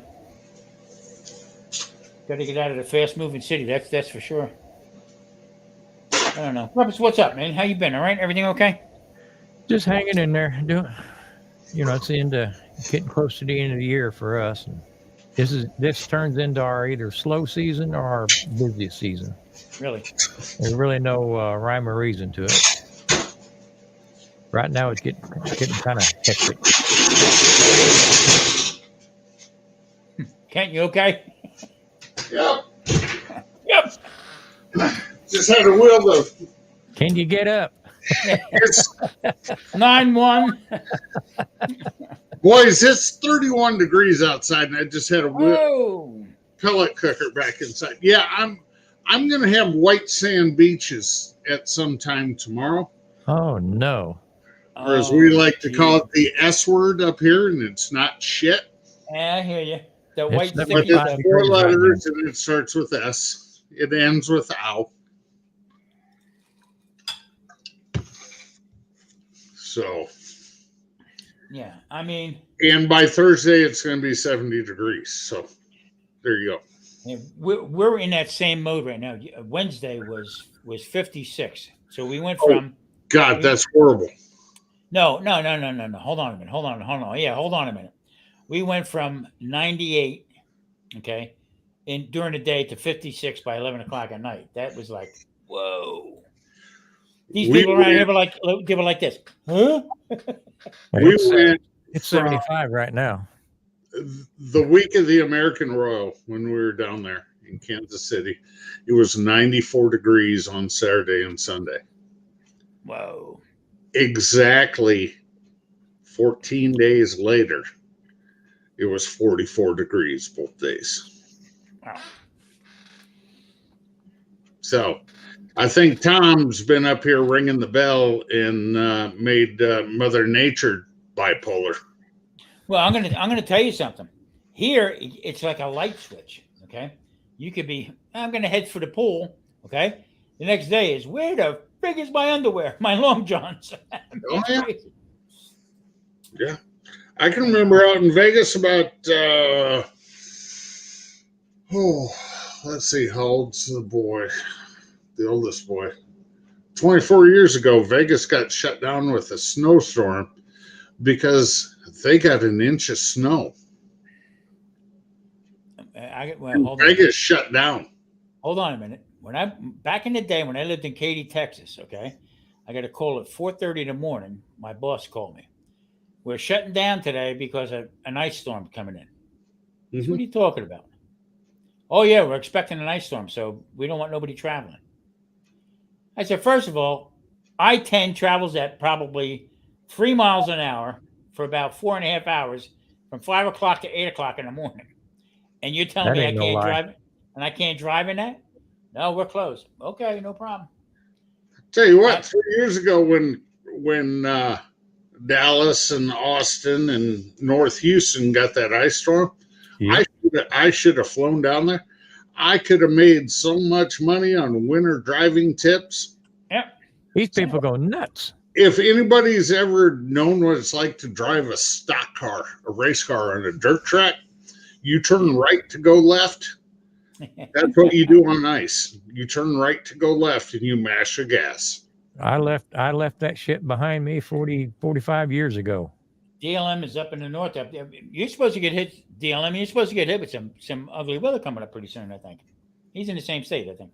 A little north of he's a lot. Yeah, I north came of me. from Indianapolis originally, Oh, the Circle City. and I left that cold behind me. I never looked back. Yeah, well, Grumpus, hopefully shortly I'm looking at that shit in the rear view mirror too. You gonna get out of town? Anybody in Texas or anywhere down south needs a good trailer mechanic to work for their trucking company, hit me up. I'm sick of this shit. Ken, I don't I blame got you. tired. I got brother. tired of jumping my car every morning. I got tired of shoveling the driveway. Well, It'd take an extra 2 hours to get to work. When you got there, they sent everybody home. Grumpus, the best I thing. would just go get drunk. I wouldn't care about You that. had to buy a new battery for your car every year. Grumpus, I got to tell you something. I am, and you're in the same boat. We are of the age of Bennigan's. Oh yeah, Buy one, get one. yeah. Okay. Bennigan's was the only place I knew that I sat down and they had a big jar or a big glass, it looked like, filled with lemons. The one next to it was filled with jalapenos. And I could never, for the life of me, understand why they would have them on the bar. Other places would have chips or pretzels or whatever. Okay. Now, I found out why. Have a couple drinks. You get the nerve up there, bite into a jalapeno. Yeah, yeah. And you get drunk enough, you eat that lemon like it was an apple. This girl behind the bar, she said to me, "It's 2 for 1. I'm drinking scotch." Chevitz and soda was my drink of choice back then. And they put 2 in front of me. I looked at the guy that brought me that. So I love this place. It's my kind of place. Yeah, I can't believe we went out of business. Yeah, I had six drinks. Okay, that was 3 drinks, but buy one get one, and they give it to you at the same time. I've been into a jalapeno, the whole thing. Okay, and that like to lit up my ears. My ears were like boop boop. I leaned over the bar and I put my mouth underneath the tap here, drinking it down. Yep, that was my new home. Bennigan's. Boy, I tell you, what a joint that was. Yeah, I hadn't heard that name mentioned in a long time. Yeah. You gotta watch out for that brown water, don't you, Grumpus? Yep. Yeah, oh yeah, that's my favorite brown water. Make you eat a fucking chicken fried steak the size of the state of Texas in one sitting. Yeah, Dark Lord, I was lucky I didn't lose any food. Yeah. Well, I would have cooked a whole freezer full of food and give it away before I'd let it go bad. Oh, amen. We grew up in a different time. I mean, my grandsons, they know what I'm about, the whole 9 yards. But I said to one guy, he wanted to learn to cook, and he started cooking. I gave him a lot of stuff to cook with, and I give him the idea. Goodbye, Gary. Take care, Gary. Love it. Thank you for coming in. See you good. The thing of it is that it's a different time frame now. I mean, the big thing with me as a kid was watching people cook, and especially growing up in the bar business. That's what everybody did. Everybody in their life has a drink. Okay, unless your thing is knocking on doors early on Saturday morning. But other than that. But we're the same age. You remember growing up, all the Julia Childs and what was it, Galloping Gourmet? Yep. We sit there on Saturday and watch PBS all day, hoping to catch a cooking show. Yeah, there he is, right there, Justin Wilson. That's my main man right there. Guarantee. All right. I sat right in Kay Paul's place down in New Orleans. That man actually made me a blackened prime rib. You had to pay double to sit where he cooked for you. But K-Paul, right? Paul Perdone. Yep. How you all are. Come on, let's go. He smoked that place, ran more people out of there, smoked with the blackened prime rib and stuff like that. But it was delicious to start with. That was some good times back then. And Justin Wilson actually was a comedian. That's what he started out to be, as a comedian. He was a traveling salesman and became a comedian. And then he started with PBS with a cooking show. Ooh. Yeah, I can cook. You know what I like about this conversation is with the three of us on the panel, I average down the average age by a year from you two. So the average age on this panel right now is about 68, and that's only because I'm 53. That's why you are 53? 54 later this year. Can't Okay. just speak when you're spoken to, okay? Yeah, get in the corner and shut the frig up. Kids are made to be seen and not heard, right? Yeah. That's in the 80s, not now. That's funny stuff. And the funny thing is, in my shop, I'm the second oldest guy. Yeah, but how does it feel? You know what I mean? I had Not some really guys. shit, because I do more work than young That's pricks do, because they have no work ethic. that's the problem. That is The nice thing is in February when I go to Uncle Steve's house, I'm going to feel young again. Because I have grandkids the same age as his kids. I got grandkids that have kids. yeah. Well, hopefully not yet, because my oldest grandkid's 14. If he slips one past the goalie, we're going to have a problem. Well, you know, the fact of the matter is that I'm looking to go back to Houston in February. God, I hope you make it, Tom. I am like hell bent that I'm going to. That's my bucket list. 22nd, 23rd that weekend. Yeah, whenever it is. I mean, yeah, I'll be the guy wearing this hat. While I'm He'll be the one a foot taller than everybody there. yeah. not everybody. I had so much fun because the company I worked for, they brought a lot of people in. They did all the arranging of bringing the stuff in because my account was the Houston Astrodome. I did commercial moves for Wall Mayflower, and being that it was the Astrodome was my account, I actually handled taking the Houston Oilers from the training center to the airport.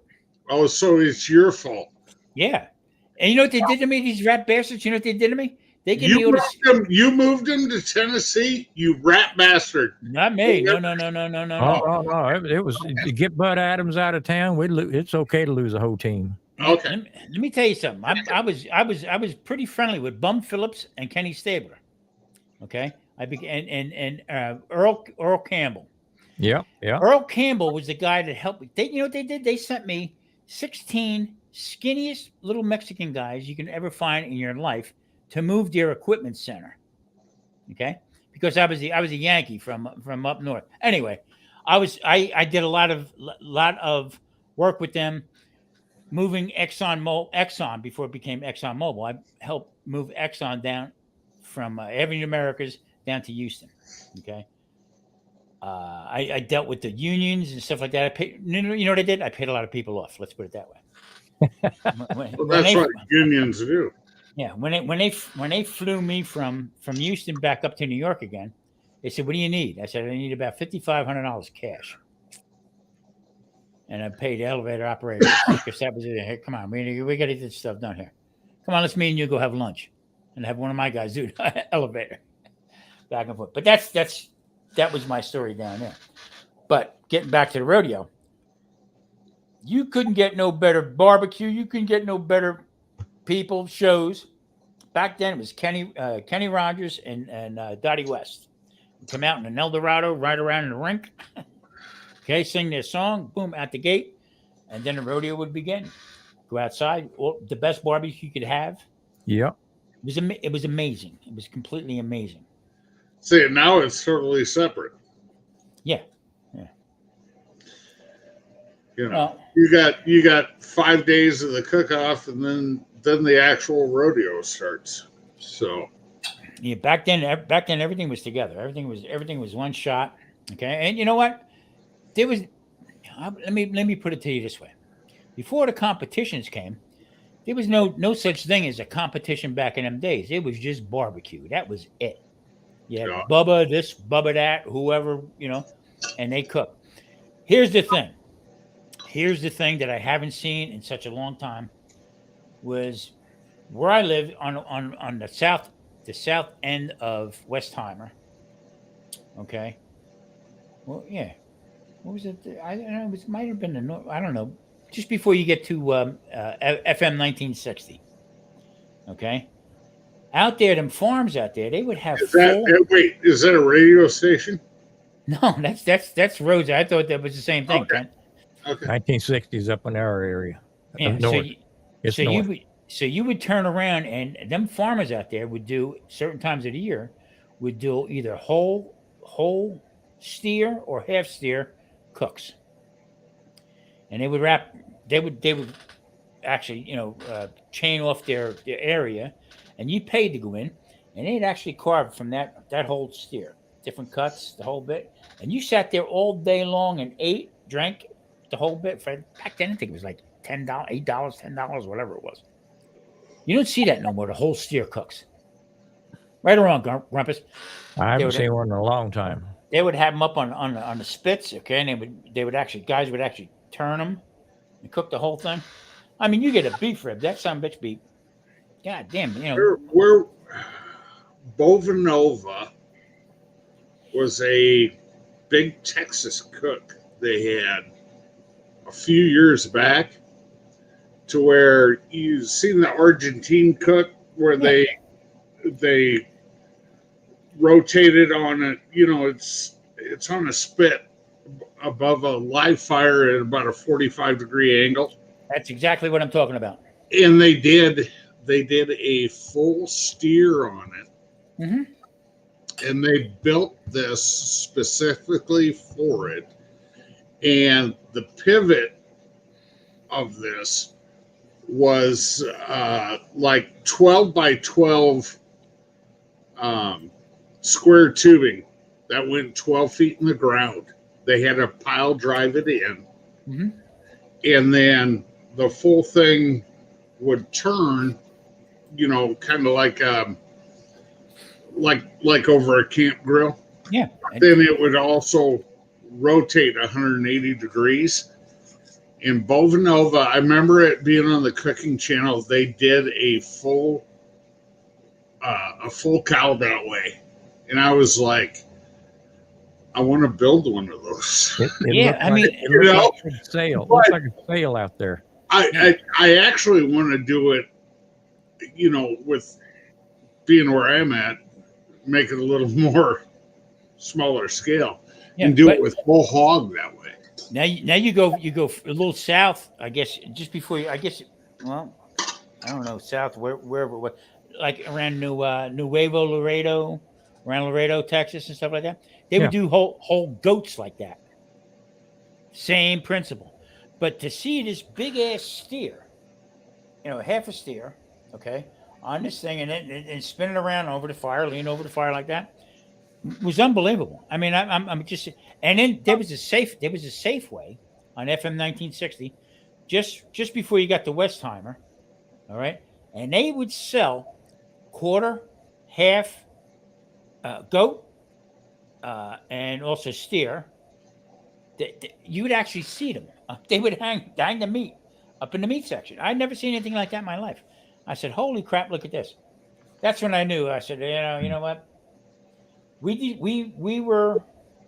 I was kind of conflicted coming out here or going back to Texas.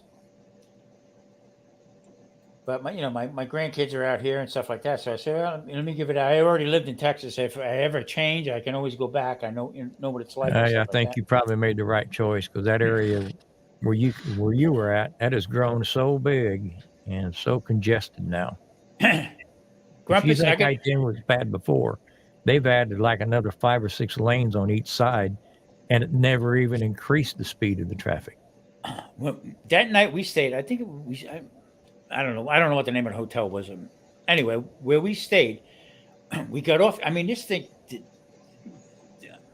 I don't even know what you call it. It looked like something from the Jetsons. That's how off the ground. It had to be 50, 60 feet off the ground. Okay. But where we stayed that night, I Googled my old address Uh-huh. where I lived in there. I was 3.5 miles away from where I lived. I could not believe it. It was so jam packed. Can't recognize the place. Unbelievable. Unbelievable. I mean, it used to be fields between. Well, once you got off the Beltway 8 and went out towards Katy, it used to be just open field between there. Now you never leave the city. They told me where I bought my house was Uncle Ben's rice field, that they would actually flood. Yeah. As a matter of fact, there was the feed mill, Katy feed mill, and Sonic was the only thing in that town. Right. Yeah, that was it. You talking about there at the silos? Yeah. Yeah. See, I know some people there at the silos. I have a nursery over there, and I mean, it's just packed. It's like you never left the city. I went on and looked exactly where I lived, okay? And right down, actually across the street from where I lived, across the Katy, I guess it was Katy Highway, I guess it was called. There's a full-blown mall there. You park your car and they come get you in golf carts. Yep. And take you shopping. I just didn't recognize it. They've got a huge, just an absolutely huge Bass Pro Shop in that mall. Okay, Yes. I got a question. Where the fuck did Tom go? I'm here, but I'm not here. Oh, He I should have. Tom's making room for the rest of his glass of rosé or something, I'm guessing. Chianti, not. Tom, as we used to, Tom, you need to learn the code words. As we used to say on the hot seat, hold on, I'll be right back. There's somebody at the door. Yeah. Ain't nobody at the door. I had to take a leak. Gotta go check the gate. Tom obviously did not catch the phrase. Yes, I did. No, I just say I gotta go take a piss. But Yeah. on the show, we always said, hold on, I'll be right back. There's somebody at the door. These wireless mics are unbelievable. Yeah. Considering for a minute there, I thought we were at Niagara Falls. So yeah, I mean, and spring Texas was like Gil, Tom's restroom has a nice echo. That'd be funnier if I was drinking more nice tea. Jesus. Oh, well, that's hilarious. yeah, spring Texas was when you moved up from Houston, from the outskirts of Houston, Yeah. and then you moved to Spring. I had a good friend, Gerald Morse. This guy showed me the ropes where to go down. His best phrase was, "See this guy over here? Yeah, he don't know his ass from gate 8." Well, that's where I'm at. Is up in Spring. Up by Old Town Spring. Okay, yeah, that's where he was from. I'm about 1.5 miles south of the Old Town. When they have the crawfish festivals and the different venues going on up there, I can hear the music from my house sometimes. Really? Yeah. So, Grumpus from Houston proper, where are you at? North. Yeah, he's north of Houston. Not much. I'm only Not So much. you're like east of Magnolia. Oh yeah. Well, 45 is. Yeah. Well, I'm about 1.5 miles, maybe 2 miles east of 45. Okay, I got you now. So, yes, the first time we went down to Houston, we flew into Bush. Right. That's when I met up with CJ and Chris Stuckey. Well, when we went to Goodson's, and out to Chef Johnny's in San Antonio. Right. And I was telling CJ, because we kind of had it planned, I said, well, we're flying in like 3:20 in the afternoon. He goes, well, so am I. And CJ got the big SUV, the rental, and I said, well, you know, we can just ride to Steve's. That's a long way. Well, come to find out, he flew into Hobby and we flew into Bush. We've never flown into Bush again. That's a fucking long ride from the north. Side. When you went up and saw Lone Star Grill's outfit, that's about 30, 35-minute drive from my house. Okay, because we went up to Centerville. That's right. Yeah. Yeah, to Woody's. Yeah. And God, that's the first time I ever had boudin. Oh, really? What'd you think of it? Yeah, I'm not a big fan. I'm not a big boudin fan. Yeah. I don't know if it was in it, and I'm not trying to say anything bad about Woody's, because their ribs were good, but I'm telling you what, that bacon wrap quail breasts they had, I'd go back for that. Now, see, my neighbor is from Louisiana, so he's always bringing boudin and different things like that back. And boudin's kind of like meatloaf. Everybody has their own recipe. It all tastes different. But I don't care for rice, and a lot of them stuffed with rice. I tried it because it was something different, you know. Yep. Yeah. No. Popeyes. We used to get guys that when I would do a commercial move, okay, we would get these guys hired on, and we'd buy them dinner, lunch, whatever time of the day it was. So we get Popeye's chicken. So they get 3 pieces of chicken and dirty rice. Right. Well, dirty rice is with liver, same thing. Right. You know, liver and rice and this and that. First time I tried it and I spit it out. And they said, "What are you doing? That's good dirty rice." I said, "That's right. It's good dirty rice, not for me." Good and dirty. Yeah, good and dirty. You rat bastard. And I don't know if that was the worst thing I had there. Mm-hmm.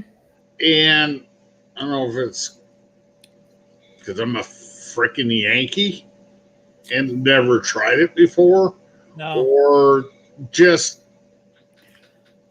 If you want to give it a fair shake, you need to almost go to Louisiana and try it in some of the, because my neighbor says the best boudin over there you buy it like the truck stops and things like that. Well, Yeah. And that's my thing about, you know, like when we go to different places, I want to eat at a local restaurant. I want to eat what the locals are eating. Yeah. I don't want to eat, you know, I'm not going to Texas to get a cheeseburger from Wendy's.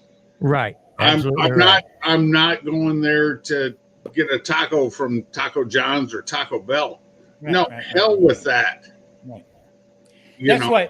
That's why I got. It's like coming to Iowa and getting a pork tenderloin from a commercial store where, let me take that, let me pound it out, let me bread it, and let me serve it to you my way. Exactly. You're going to be like, because if the bun is this big, the tenderloin is going to be this fucking big. Exactly. You have to eat around it to get to the bun. I haven't had a good tenderloin sandwich since I left Indiana. All right, motherfucker. When I come down to Texas, you come to Steve's house, I'm going to make you an Iowa pork tenderloin sandwich. Nice. Deal. I turn around and I look at, you know what? In Texas, the best thing I've had in Texas, okay, was like an eye opener, was chicken fried steak that looked like a manhole cover, okay. That's how big that joker was, okay. But when I went into a barbecue joint, But not everybody can eat them big steaks, Tom. you know, I know, you Hold on. Breaking update. Uh-oh. Breaking update. Bottom of the 11th. Rangers win 6-5. Oh, Patty Joe, what's up, brother? Well, well, well. Whoa, somebody got up early to come say hi to us. But I would go to a couple of these different barbecue joints in Texas, okay? And you would get you want brisket? Yep. Okay, and you go down like that. The guy would take the brisket out, take the top off, slice it up, put it up. There was no looking at a bark or a smoke ring. There was none of that. Okay, boom, on the plate it went. Got a couple of ribs, and off you went. That was it. Bottom line. Yep. So I mean, where all that other stuff came from was like, but it was really good stuff. Do you want barbecue sauce or no? No, barbecue sauce. You're a native. No, I'm from Jersey. What are you talking about? I don't want no barbecue sauce. Yep. Yes, sir.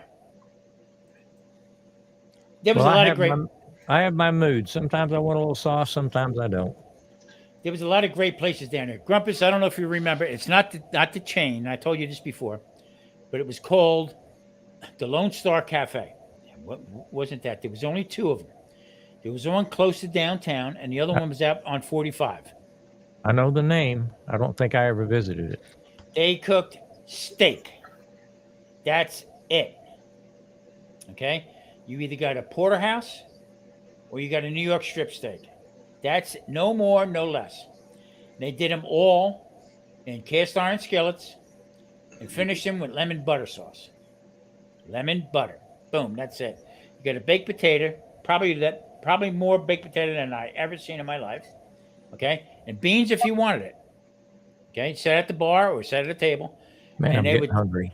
These things were so crispy on the outside, and you cut into them, and medium rare on the inside. It was unbelievable. Best steak I'll say I've ever had. Grandpa's, we need to head to Goodson's right now. I know. I'm starving. All this food talking. I'm starving. I'm going to tell Marie, call Uber. I'm going to the airport. Think DoorDash will bring us the Goodson this time of night? Hell, I get lucky around here to get McDonald's on DoorDash this time of night. Patrick, what's up? Let me drop the link. Patrick, you want to come up? Come on yonder. At least you can celebrate my birthday with me, for crying out loud. Oh no, he's down under, so your birthday is like 2 days old now. That's Yeah. good. When we back in the younger days, Yesterday for him. back in the younger days, I'd celebrate for the month. Yeah, I heard that story. It used to be a month, and it got to be a week, and then it got to be a day. Hey, Now it's Judge, just a day I want to Another forget. couple years, you'll be celebrating the hour. yeah. No, that was last night, brother. That was last night. I didn't have a drink. Nothing. It's tough getting old, right, Grumpus? I mean, Jesus. I've done more fun stuff. Patrick's on his way to work. So. Patrick, maybe tomorrow night. Yeah. Well, I'll be busy. Patrick, maybe you ought to retire and just not work anymore. Patrick. Well, I know goes to- Patrick. He's got a habit like we do. He Yeah. wants to eat and keep a roof over his head. Yeah, I know. This. Yeah, I love cooking. I love eating. Yeah. But you got to pay. It's kind of like being hooked on drugs. You got to find a way to pay for your habit. That's right. And I'm telling you right now, with meat prices the way they are, I'm thinking about going back to drugs. So, Cheaper. so Ken, If this shit doesn't straighten out, hell, at least, I said to I have somebody, a deal. I said to somebody the other day, I said, you know what? Stop and think about it. How much, when people say the economy changed, okay? So my one pill that I can't get off of, okay, for a 30-day supply is $47, okay? That same drug, okay? I went in a donut hole. It gets every year earlier in the year. So now August. That same drug, okay, for a 30-day supply went up to $137. For 3 months, what they want to sell it to you for is $586. So I said, I don't want to take it. Well, then you're going to get blood clots and you're going to die. I said, prove it. And I couldn't. And they just like give me that dumb look, like, well, you know what? Stop taking it. I said, first of all, you got to understand one thing, pal. I live out here in Las Vegas. Okay. You want to get stupid and bet stupid. I know a lot of people that do that. You want to bet smart, then let's bet. Okay. You're telling me that I'm going to die if I stop taking that medication. You know what he said to me? Oh, I don't know. I said, well, why can't I get off it? Well, because you'll die. Prove it. So it was like, chasing your tail. Prove it to me. Just prove it to me. Well, They you couldn't. know, Because well- they're so attuned to that. This is this scare tactic. Well, you're type 2 diabetic, so you got to be careful with that. Yeah. two Sorry. things are inevitable. It's death and taxes. No, without a doubt. So I'll get hit by the truck. I'll get hit by the truck that's delivering my medication. That's going to be my end result. You know what I'm saying? Yep. So, I don't know. Too much. all right, boys. I need to call it a night. Got a boy coming home here shortly, hopefully. Yeah. Ken, I appreciate you coming up. Oh, I appreciate you always being there with me. I really do. My I mean, pleasure. you can't- I I mean- consider you a friend. I'll be in touch with you because I want some more sweet heat. Well, I got 58 bottles sitting behind me right now. I got I'm still nursing the first bottle I got from him. 24 going to the post office in the morning. Cool. I'll be in touch because All I'm gonna right. get some. I'm gonna get some, brother. So, Right. hey, you boys be good. That can't. Hopefully, I get to see you both in February in Houston. Absolutely. I am working on it. More than likely. Let's put it that way. Well, you tell Marie that if she can't make it to Houston and she rings the bell, I'll bring the skillet. Tell Maria, don't worry, you'll be with us. Yeah. I ain't saying none of that. Yeah, make sure you use air quotes. Yeah, exactly. All All right, y'all have a great night. Hey, great chatting with you and everybody in the chat. Take care, and we'll see you next time. Take care, See you, brother. Kent. Bye-bye.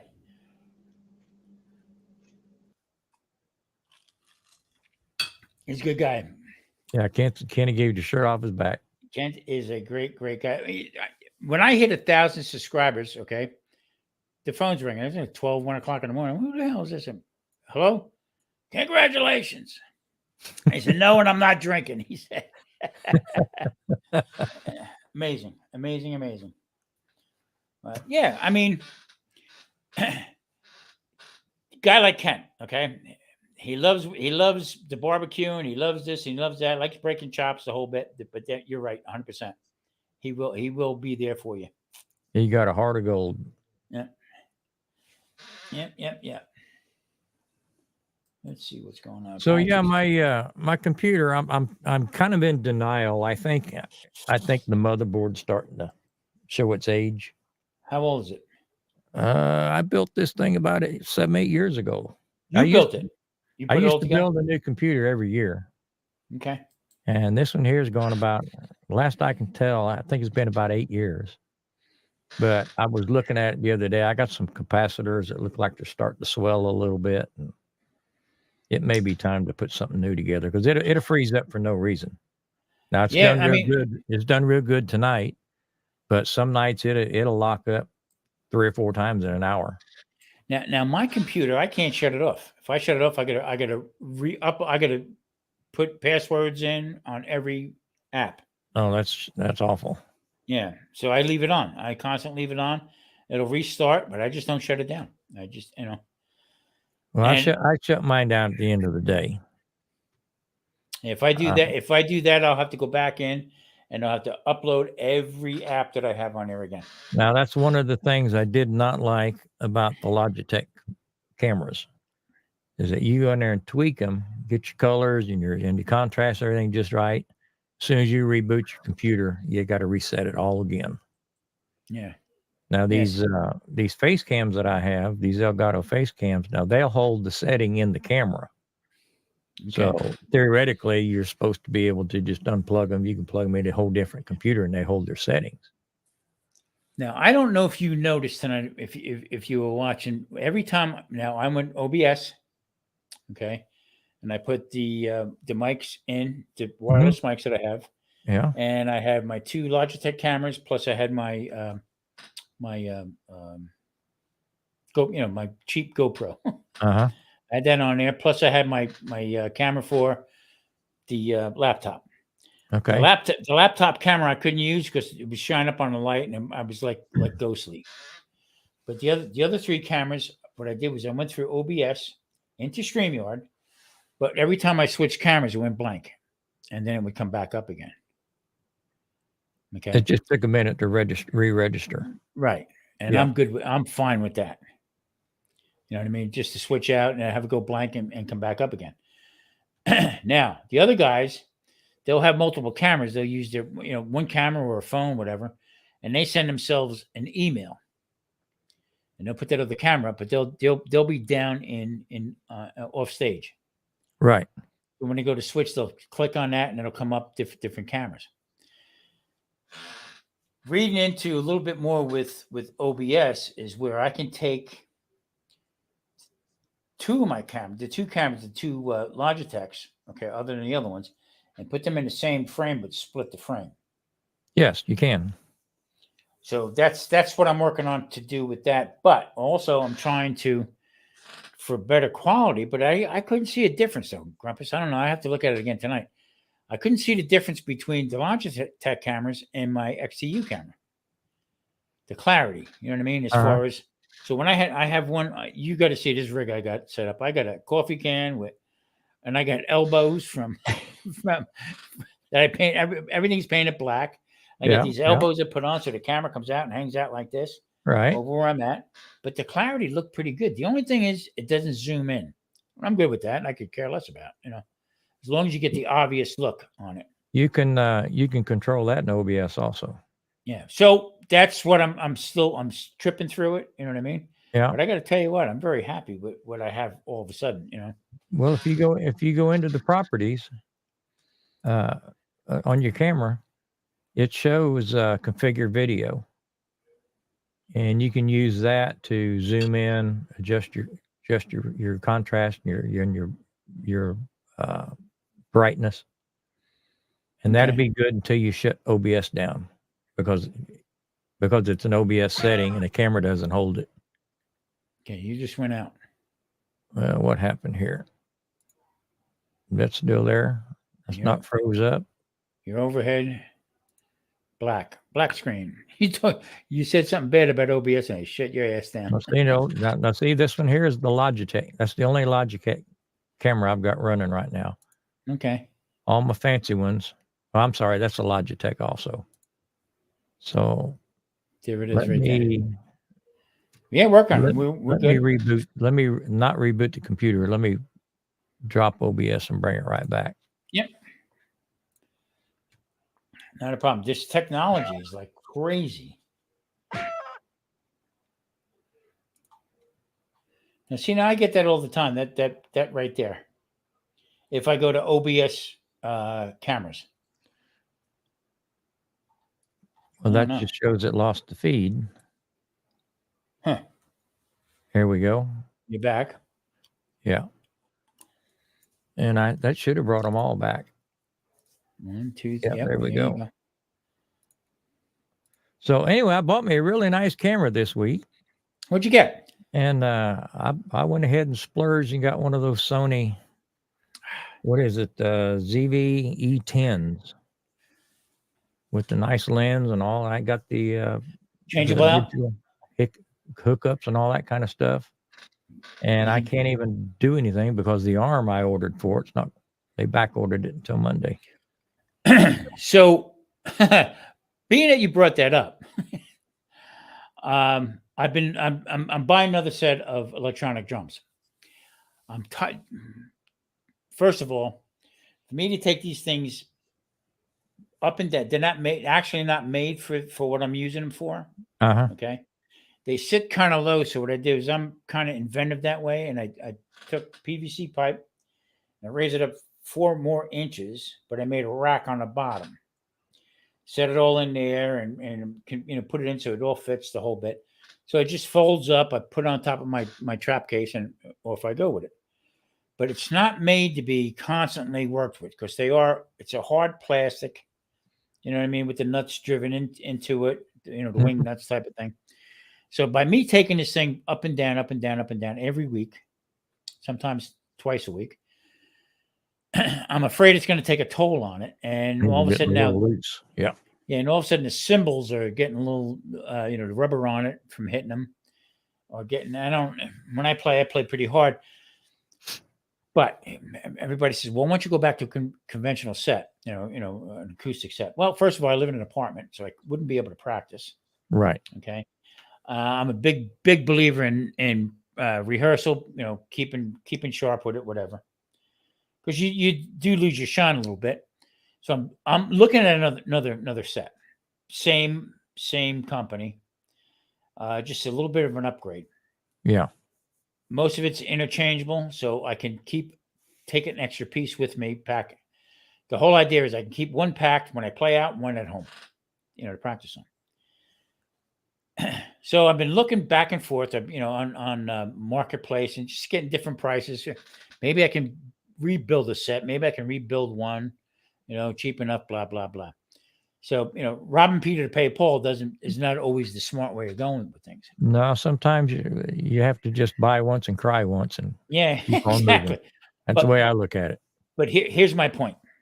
All of a sudden, I don't know why, but it took me to cameras. And, like, look, squirrel. Know the feeling. Yeah. And I started, there's a lot of cameras for sale that people bought. I was a YouTuber. I can't do it no more, so I'm putting it up for sale. And a couple of them Sony cameras. What's the other make camera?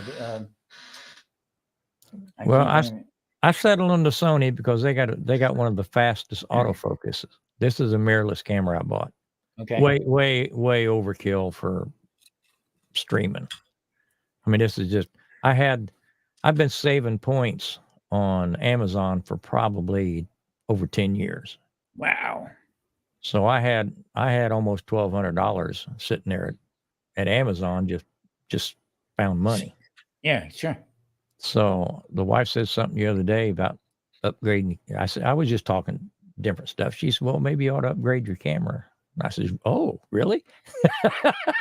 You might be onto something here. Yeah, I was thinking of that. So I've been saving those points for something frivolous.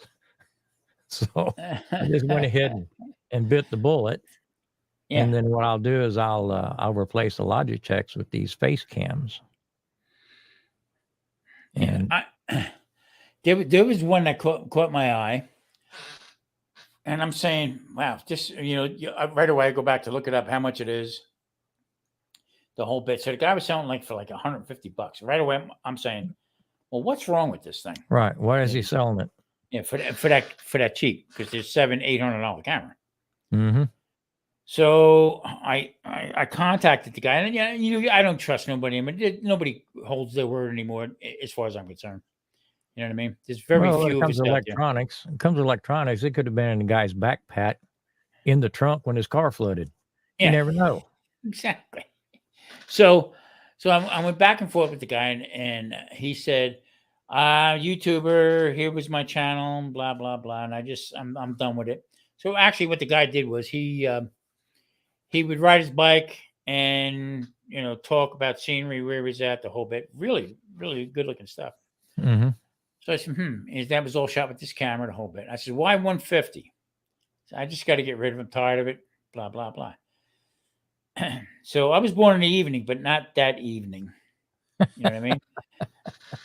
It just, some stuff just, and then I'm thinking to myself, why be penny wise and dollar foolish? Right. You know what I mean? So, if you want another camera, because here's the thing that shut my computer down. And I told you this before. The one upgraded a little bit more and the computer wouldn't recognize it and then wiped out my card. It uploaded the video, to where it was, and I went to upload it onto OpenShot. Uh-huh. Okay, and nothing there. It was gone. So I unplugged it from the computer, hit the card, on the camera to look at the video. Gone. So it wiped it out.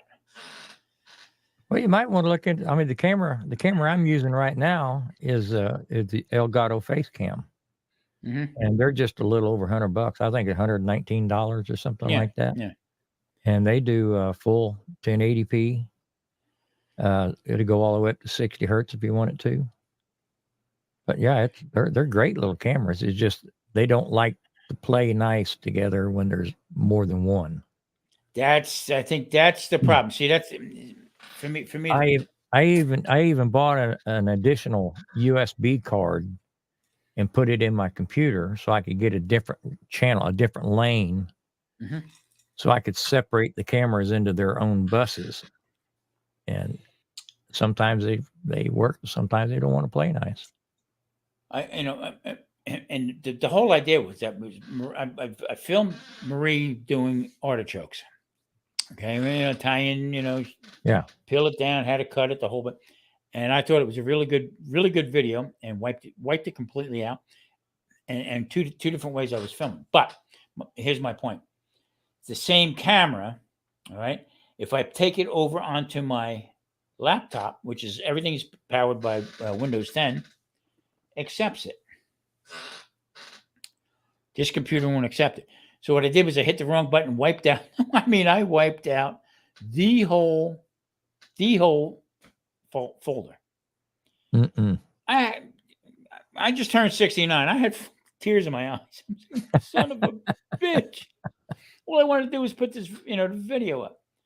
Now you might be running it. You might be bumping your head on memory also. Because each one of these cameras take a certain amount of overhead. Yeah, If you don't have enough memory in your computer, it could very well crowd it into freezing. I got the external hard drive on it, so Well, no, that's storage. That's storage. That's something different than memory. What I did was it wouldn't take it because it didn't recognize it. Okay. All right. So when I went in to put it in to recognize it, it just nope, it wouldn't accept it. Just wouldn't accept it. Wouldn't accept it. It's corrupt. So I turn around and say, these Chinese sons of bitches, the camera. But it actually uploaded the video, and I know I hit the wrong button because Marie was asking me about her. Her desk is not that far away from me, and I'm trying. What do you want? Yeah, been there, done that. Click, and all of a sudden, gone. Now, I had to get a program, free, whatever it was, to recover lost videos or a file. Did it work?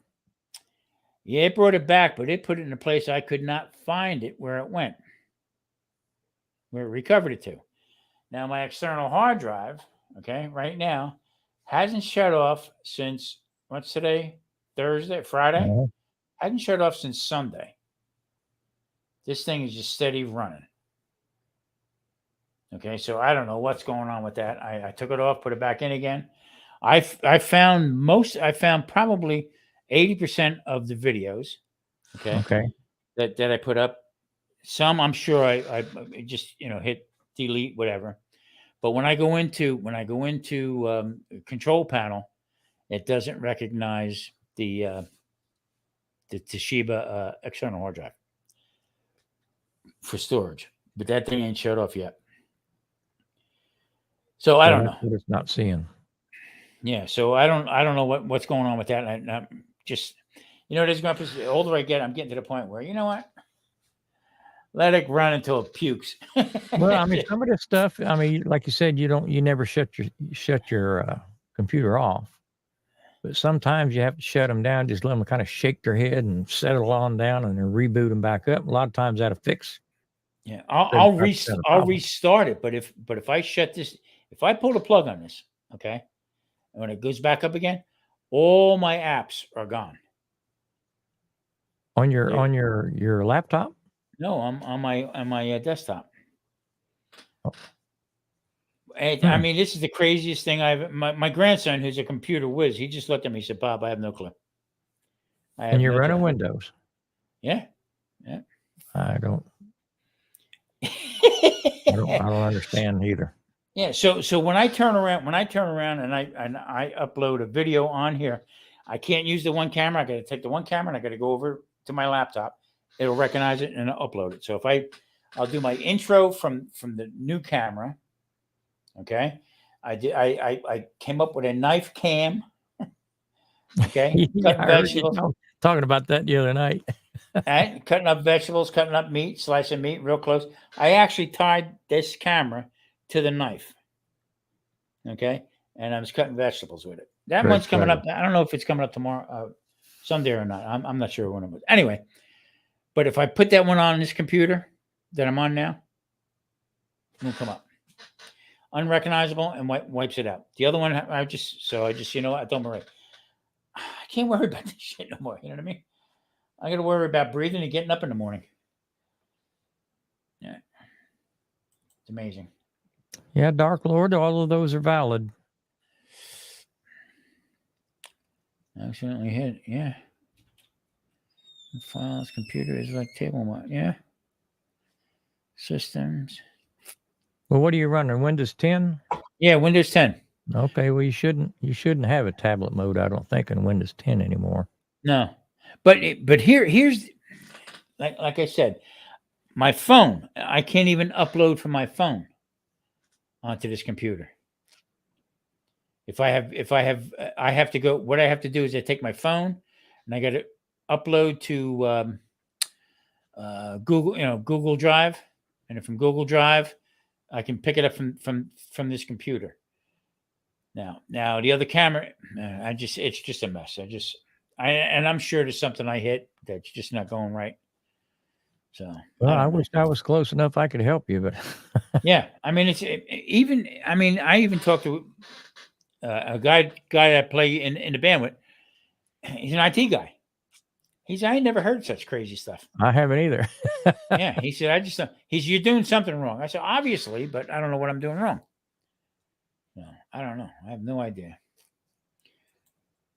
So, well, now that you've been chewing on OBS for a little bit, it's not quite as intimidating as it looked from the beginning, is it? No, it really isn't. And like I told Keto Mike, I said, here's the thing. Okay, you just got to look at the language that they're saying. And once you wrap your head around the procedure, the process, then it's easy. He said, well, I clicked on there and all of a sudden I get all these different windows. It looks like looking into the ever ending. I said, well, that's the idea. It's layers that you're putting on there. I said, but just for what we're doing, load your cameras in there. All right. Yeah. Yeah. And put it up, and anything that you're going to be using. I said, guess what? There it is. You can plug them in just about any time to what you're doing. And I got to tell you something, Grumpus. I'm liking more and more making videos on StreamYard. Okay. I record them on StreamYard. Use the double cameras. Very, very little, unless I really goof up talking. One of them things. Very little editing. Get your point across, and then it's right there. Well, rather than me supposed to be able to record on OBS also. Oh yeah, I haven't tried that. That's the next mode. What I'm going to do is I'm going to do one record on OBS, one segment of it, and then finish it on StreamYard with the same cameras. So in other words, try to overlap them, and come in that way with it, just for different effects. See, I use on my videos, I use a camcorder. So everything's in the camera. So once I'm done, I just pop the card out of the camera and plug it in the computer and download everything off of that. So getting into trying to record lives and what we're doing right now and record all that stuff and edit up. I haven't even had to try to do any of that stuff. Well, I got to tell you now. I guess the last 2 or 3 videos I did, I go on. I have my computer out in the kitchen. I set my cameras up. All right, on my coffee can booms. All right, and I bought a wireless mic. plug into the computer, and it goofed me up because when I first plugged it in, and I'm talking, I can't hear myself. What the hell? Play it back. What the hell's going on? I have to unplug it because it's reading it as a headset. Oh, okay.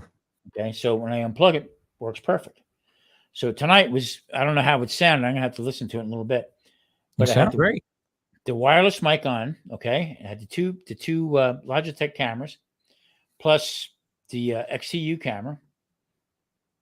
I love it. I mean, it just when I do a video, I record it. You can pause it. Okay. Now, do you have to tear everything down and set it back up every time you No. you want to jump on a live, or you got it all set up permanent? No, I got the camera in the room here where I'm at now. That's the only camera I would have to move. Because I'll show you what I. Let me grab this camera right here. So I've got everything on booms. Yep. Like my microphone. When I'm done with it, I just pull it up out of the way. There you go. Just pull it out, and same way with my camera. My camera's on a boom, and I Okay. just grab it and just pull it on up. Get everything up out of the way, and when I get ready to jump on with you guys, all I gotta do is pull it back down. Nice. And that way I don't have to set up every single time, but it's up out of the way when I'm doing regular work. Right. Now, see, I have what I did was you seen And coffee these little cans. arms are like $19. Oh yeah, that's what I'm on right now with my mic. Yeah, they're real cheap. Now I took what I did was I took a couple coffee cans, I filled them with stones outside, and I put the 3/4 inch PVC pipe in, and what I took was the bottom of a cane. Okay, and I put that in the center of the coffee can, ran a screw through the bottom of it, put some crazy glue on it, and I put the PVC pipe inside of it. Cut a hole for the lid, put the lid on, and then these PVC pipe went up and ran over, and that's where I have my lights hanging. $19 lights I have from Lowe's, and they're all on like that. Then what I did was I took my computer and I pushed my laptop over into the corner, and I bought a 4-foot a block where I could plug everything into, and a 4-foot wire, and I connected everything in. So I have the one on the boom PVC pipe coming, and that's over the stove. Then I have another one over where I cut, and then for me to talk and everything like that, I have my other camera. Yeah. Everything plugged in. I leave that up for a couple of days, until I have to do something. But as far now, here's where everybody. Well, you got to have that clarity and this and that. Yeah, you do and you don't. You know what I mean? If I'm cutting something up, okay, and I'm stationary, and you get the idea, that I'm cutting peppers or an onion up, okay, Right. and you can see it. I don't need a $500 camera. No, you don't. I mean, I tell everybody, audio is more important than video. And see, that's stuck with me when you said that. People will watch a blurry picture if the audio sounds good. But if they've got noise in their ear, or it's just they can't hear you or something, like, they're going to move on to another channel. Yeah. So that was the other thing. Now here, you know how you try to do things. I am not that technically savvy as far as different cameras or microphones and stuff like that. Now, playing music and stuff, I know the quality of a microphone. Well, But it when sounds good. Yeah. Yeah, when somebody turns around and says, "Hey, this thing here, you can plug into your phone or this and that," all right, but you have an adapter where you can plug into your camera. No, it doesn't work. I mean, I must have probably, no lie, probably 8 different wires that do not work that I paid money for this freaking camera that don't. I hear you. I got cables everywhere. Every time I turn around, I'm buying a new cable. So Because I said, "What?" one, I either don't have it, or 2, I have it and I can't find it. I can have Amazon send me one quicker than I can find the damn thing in my closet. I told Maria way back. I said, "Listen, I'm going to be making these pots. You know what I mean? To save me some coffee cans." Gross, I didn't realize. I opened up the closet in this room here, and this coffee. It looks like a Folgers commercial. But I said, all right, enough. Don't save no more. But rather than me spending 40, 50 bucks for I got 3 or 4 tripods. I went down to Goodwill.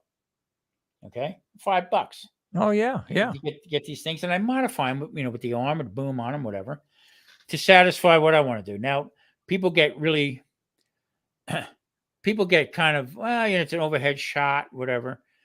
Okay, well, what do you want me to do? Put a camera up inside the pork belly, and watch me cut it that way. So You don't pay any attention to those people. They don't. no, count. no, yeah, no, I know, but the whole idea is trying to meld everything together. Oh right. So See, if I'm outside, I've only got one camera. I've got one camcorder that I use. Yeah. For all of my cooking videos is one camera, and I'll stop it and move the tripod over to somewhere else. Take that 30 seconds, 45 seconds, whatever. Then I move the camera back where it was. Sometimes I'll take the blue painter's tape and I'll put it on the deck where my legs for the tripod are. So when I move this around, I can keep bringing it back to the same spot. And when you watch my videos, it looks like all these different cuts, it looks Right. like multiple cameras, but It's one camera. it's a 2-hour deal. And it took me all day because I kept moving cameras around. I have with the one camera, well, the 2 cameras that I have the remote on my wrist. So you can either Nice. take a That's picture a with good it. idea. Okay. Well, so I have that, boom. But, okay, being the guy that I am, okay, I have no freaking patience whatsoever. Yep, chef, we're still here. Still doing it. And I'll press the button. I don't hear the beep. I did a whole video with the freaking camera off. In other words, I put it on, thinking it's starting it. I'm actually shutting the camera off. Oh, I did that on my first cook. No, I did 3 videos on my cooker when I got delivered, walkthrough and seasoning. So my 4th video was my very first cook.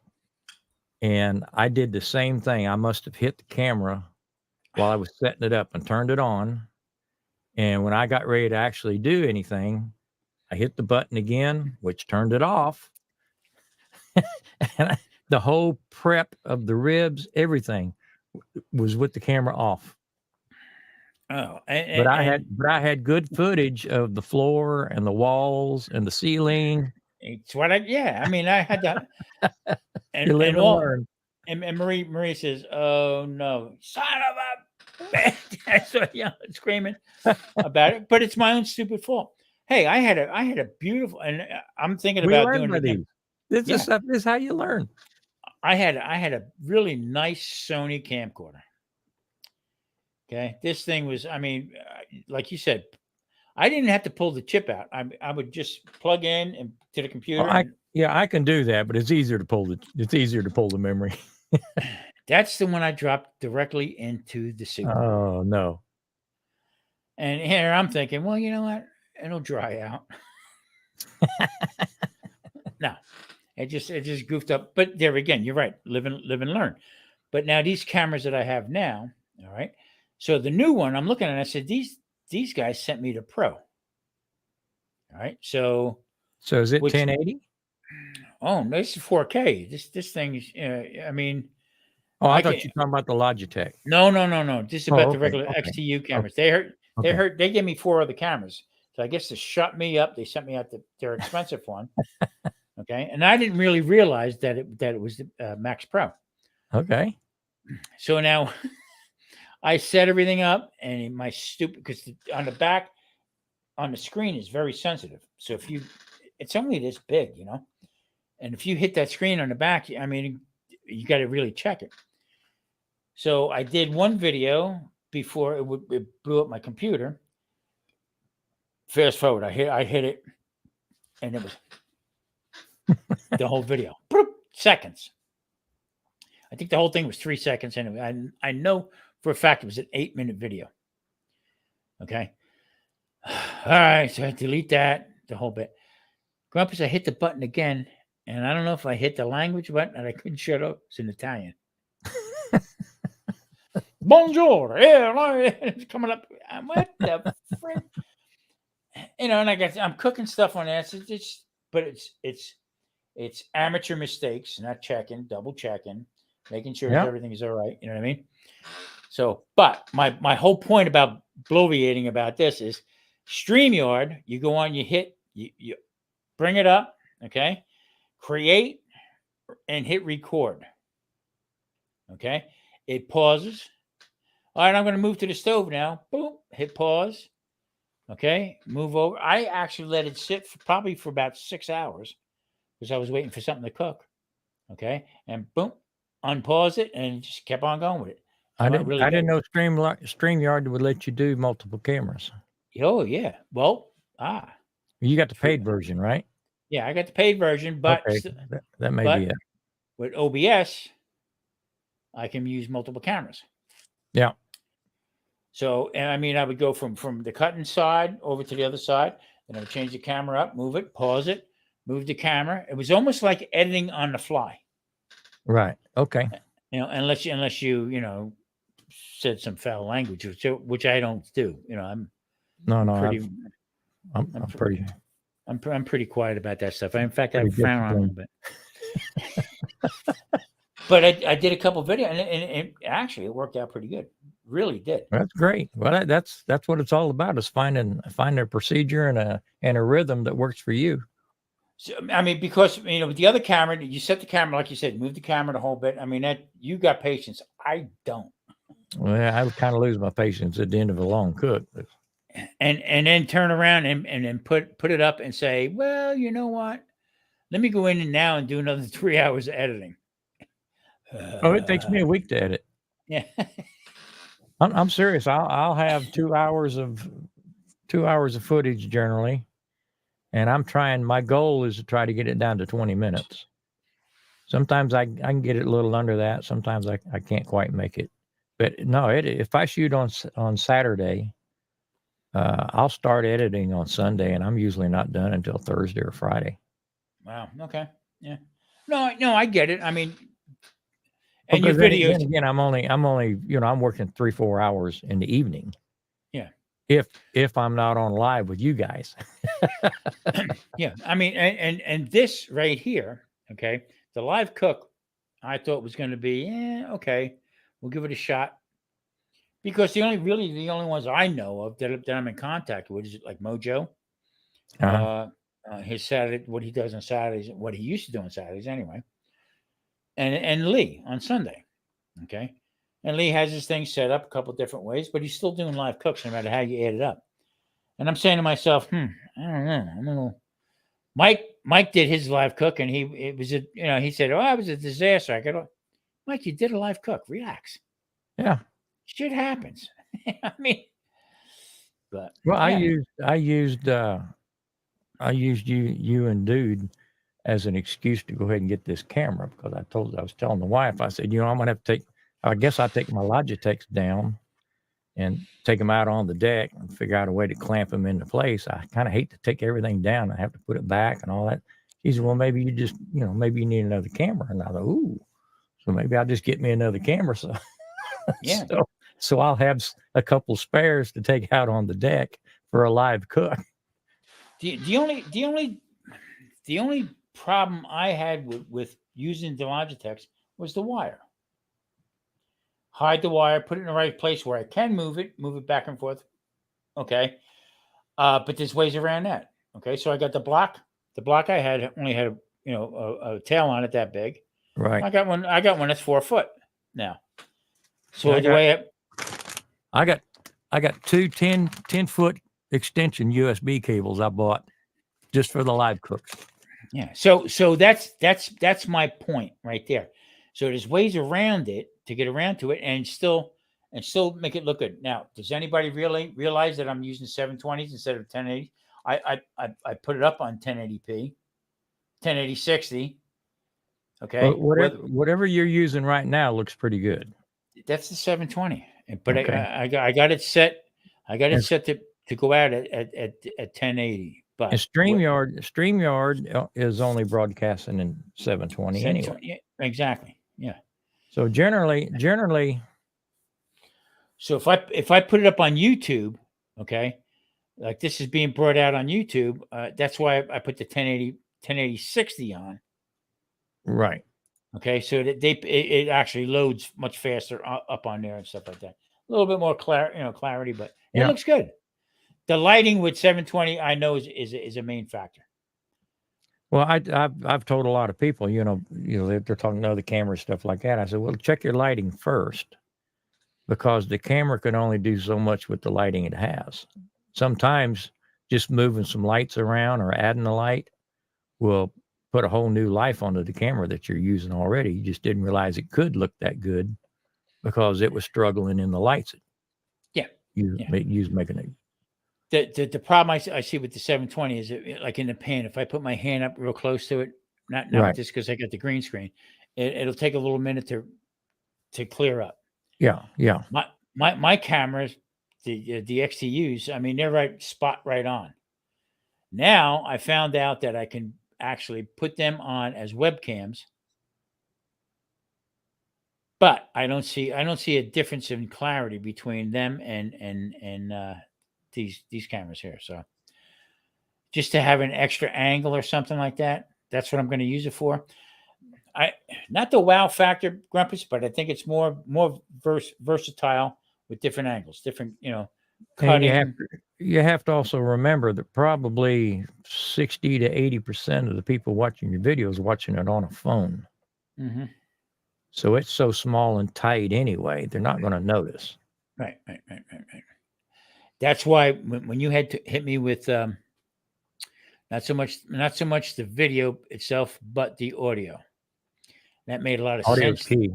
Audio's key, man. That made a lot of sense to me, and I said, you know what? I told Maria, I said, you know what?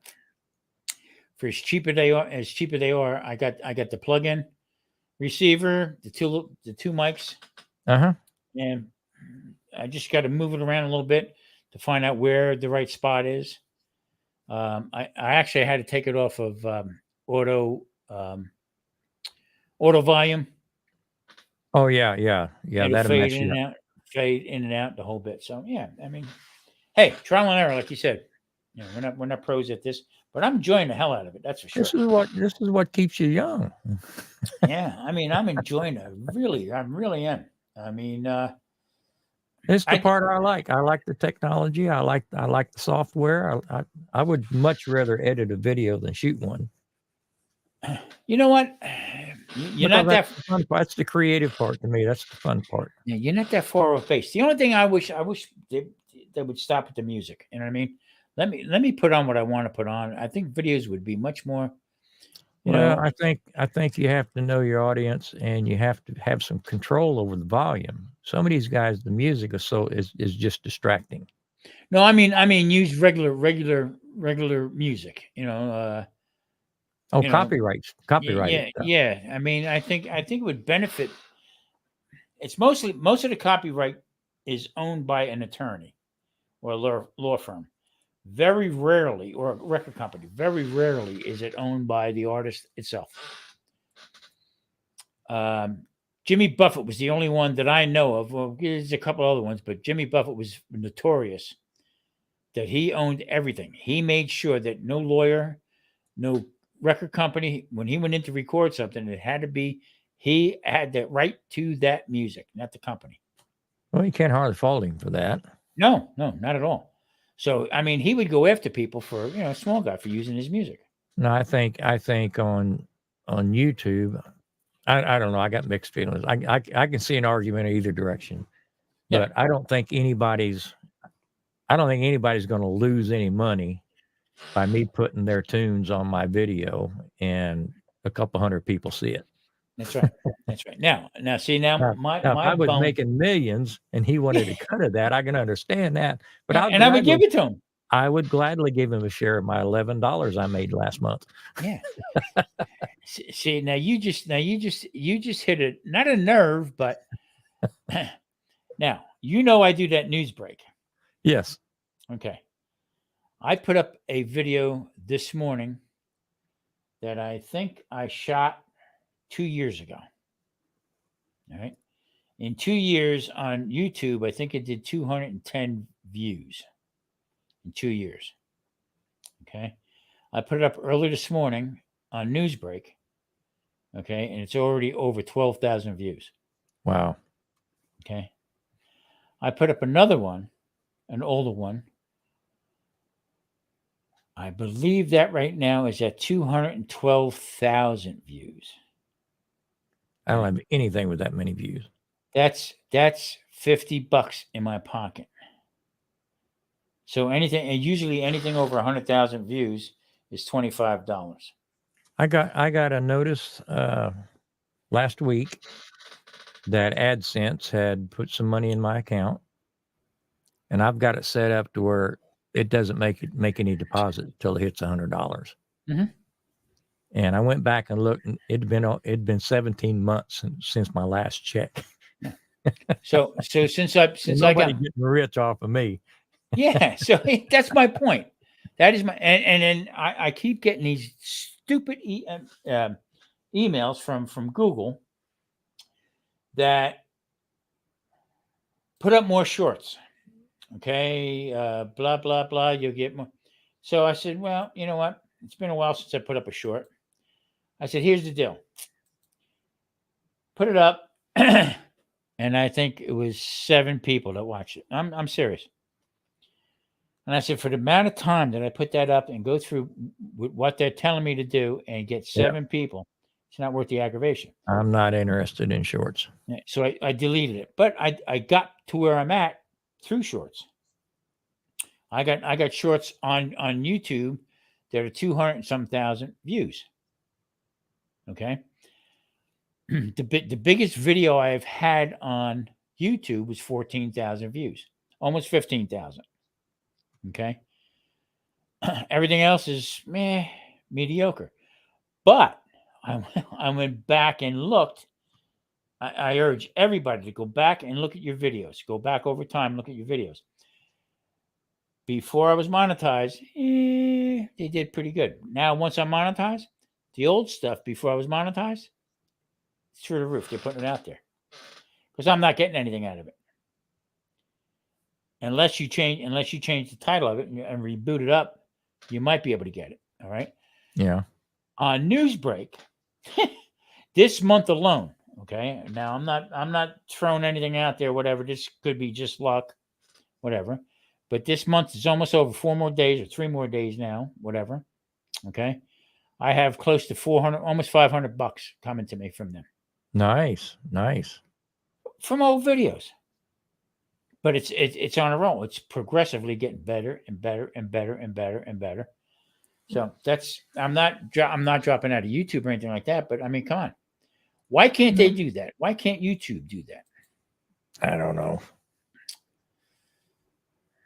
Just in it for the fun. Yeah. I mean, but I'm embarrassed to say it. I've got like 45 videos up in 5 years. No, I'm not. So you guys are really working really hard. I'm not taking it serious enough to even have a complaint one way or another. Yeah. My point is that you know when you feel like you're being played, but with saying it, Grumpus, okay, I signed on for this. You can hate the game; it's the only game in town. Yeah, they didn't twist my arm to do this. What I'm doing. Well, that's right. They'll let you walk anytime. Yeah. or to get sick of you and throw you away. You know what I mean? So yeah, I mean I enjoy doing it. The response I got from different, hey, I'm having a blast. What we did past couple times with with the live cook and stuff like that, that's what I wanted to do from the beginning, but I was afraid to do it. I think it's an eye opener for people. Okay. You can take a video and like you said, you can work on it for 3 weeks to put it up to get it perfect. Okay. There's no such thing as perfect, I've had stuff that I have just worked and worked and worked. And when I was done, I was so proud of what I had done. I showed the wife and, oh, honey, that's great. And pop it up there and get hardly any views on it at all. Yeah. And I've had other things that I decided on a Friday night. I was at the grocery store. I'm going to get that and I'm going to cook that tomorrow. Throw the cameras up, slap it together, have it uploaded by Monday or Tuesday, Yeah. and it just goes nuts. And I'm thinking, man, how good would that have been if I'd have put any time in it? Yeah. But see that see So, that's the thing. you never know. What got me kind of conflicted was in the beginning, being in business, you get that sense of either you're being played, you know what I mean, or did I hit it? It was just a lucky night that I, Yeah. sold out of everything that we have here. Okay, that's how I think about it. So in the beginning, before you get monetized with shorts, I got one short 163,000. Okay, another short 40,000, 60,000. Okay, all the way down the line 2,000. There wasn't a time that I didn't put up a short and not get 1,300. Okay, now all of a sudden you're going to monetize shorts. Ooh, I'm in. Ooh, touchdown. Well, how many views you got to get on a short? 10 million. How about that? 10 million. Are you drunk? What's wrong with you? Okay. All right. So, all right. Well, I'll just keep going. And then all of a sudden, you called it. Tom, once you get there, you get monetized a whole bit. It's more about the quality than the quantity. Okay. If you have a story to tell, put the story up, whether it takes 3 hours or 3 seconds. Do it. So that's what I started doing. Well, it's like Maria. I mean, your wife. She knows how long that story is going to take. Yeah. She can't edit her story because she's trying to fit a time frame. Some stories take longer to tell than others. So I mean, after a while, how long can you cut an onion? You know what I mean? But the obvious point is now that once I'm monetized, this is my thinking anyway, how YouTube works. YouTube is a commercial driven business. That's it. They get paid for people advertising. Right. They're using us, and what a brilliant way of doing it. They're using us to get the business in. I'm keto, right? My number one, the number one advertising ad on my channel is Quaker Oats.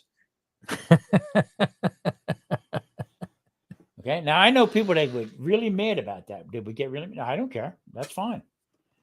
Okay. So, but for as much time and effort we put into it, I feel like we get a little taken advantage. Now they just asked me not too long ago to go on a panel, okay, and do questions from other people who are coming up in YouTube. Mm-hmm. I just hit 600,000 total views. Wow. Yes, and they said, well, maybe we should, get your input on it. Really? So you want to crack this nut here to tell you what I think about what you're doing or what I'm doing? I said, nah, I'm not interested in it because guess what? It's not going to, the next thing was, we'll pay you for that. Well, number one, what are you going to pay? And number two, I really don't want to get paid for my opinions because then you're buying me. Yeah, but 600,000. That's a lot of views, Tom. Yeah, 600,000 views. I'm at 311. Yeah, 600,000. I just turned, and I got 730 videos. But at the same time, you're earning it. You're putting in the time. Yeah. Now, over on Newsbreak, okay. Now, dude has close to 12,000 followers. Okay, he just turned, I think, 800,000 or 900,000 views. Okay, That's wild. I have 1,330 or 40. 1,380 followers on Newsbreak, and I just turned 767,000 views on there. Let me double check that.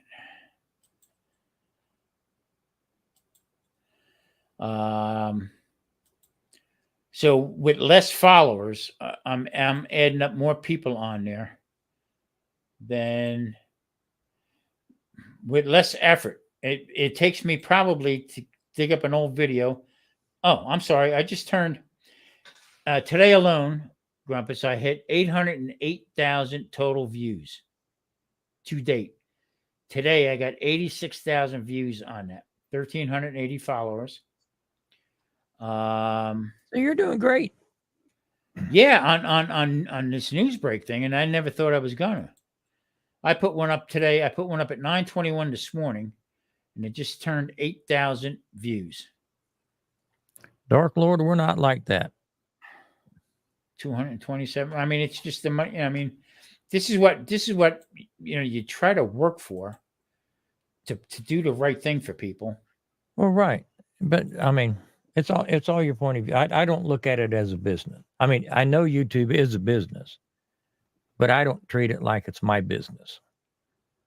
I'll jump on anybody's panel if they want to hang out 6-7 hours and get the hours in. I'll hang in there with them, help them out. Yeah. But I got no desire to spend 4 or 5 days a week trying to just crank up hours. That's not fun to me.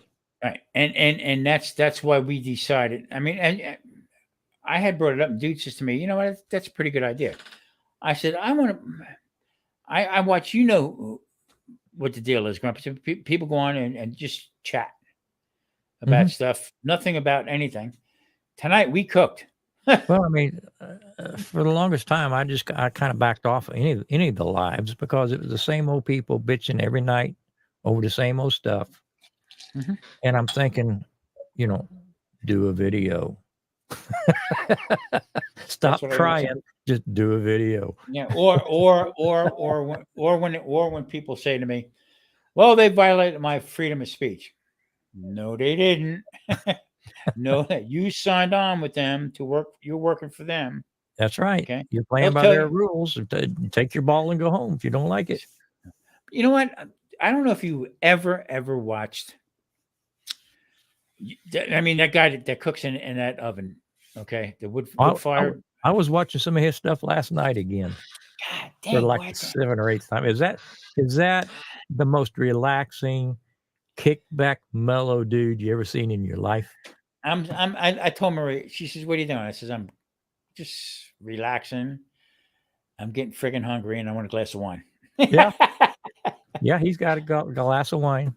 Now He must be on a vineyard it's got to. I think he's Northern California. I think. because he always has the wine bottle label turned where you can see what it is. Yeah. Never says anything about it, but I'm pretty sure it doesn't look like he's hurting for any coin. So stop and think about it. Okay. I mean, a couple things he pulled out look a little charred. You know what I mean? Yeah. Okay. And But that's and live that's fire cooking, isn't it? yeah, and that's what I like about it. Well, real quiet. Okay, now what we're gonna do is we're gonna take this, Yeah. put it in here. That to me is like, whoa. And sometimes he hardly talks at all. Yeah, that's Valium right there. Yep. You know. I mean, I really really like his stuff. Now I got another wish guy. he did more. I got another guy that I'm friends with. He hikes. He's out of Pennsylvania. It's called Indian Hemlock. Okay. Okay. Check him out. All right. He is. His name is Quentin, but I call my age Indian Hemlock, and he goes on these hikes and then he cooks. Okay. Either it's in the mountains or wherever he's at in the forest, whatever. So Yeah. I sent him a small wine bottle, small one with olive on it. So he'll go out, and I mean, I tell you what, he'll cook some wild shit out there. All right. But just him walking in and with the scenery. Okay. Yeah. Now, by a brook, he'll stop by a brook and you hear the water babbling. He don't talk much, and then he'll talk with his man. Hey, how you doing? Yeah. All right, today I'm gonna make it. I'm like laying back in bed. That's the stuff I like. I mean, so God Almighty. I mean, your videos, okay, whether you realize it or not, okay, very relaxing. Hell, they put No. me to sleep sometimes while I'm making them. No. You got the perfect. I told Marie says to me, Why can't you be like Grumpus? Relax. Shut up. It's The like, world ain't ready for two Grumpus. yeah, no. I said he's way, way, way too relaxed for me. But I know you got a short fuse also. So Oh well, I was like you for many, many years, and finally, oh gosh, it's been a couple of years ago. My mom, she was down visiting. I forget what I said something. I don't even remember what it was, but she looked at my wife. She said, "Who is he? What have you done to him?"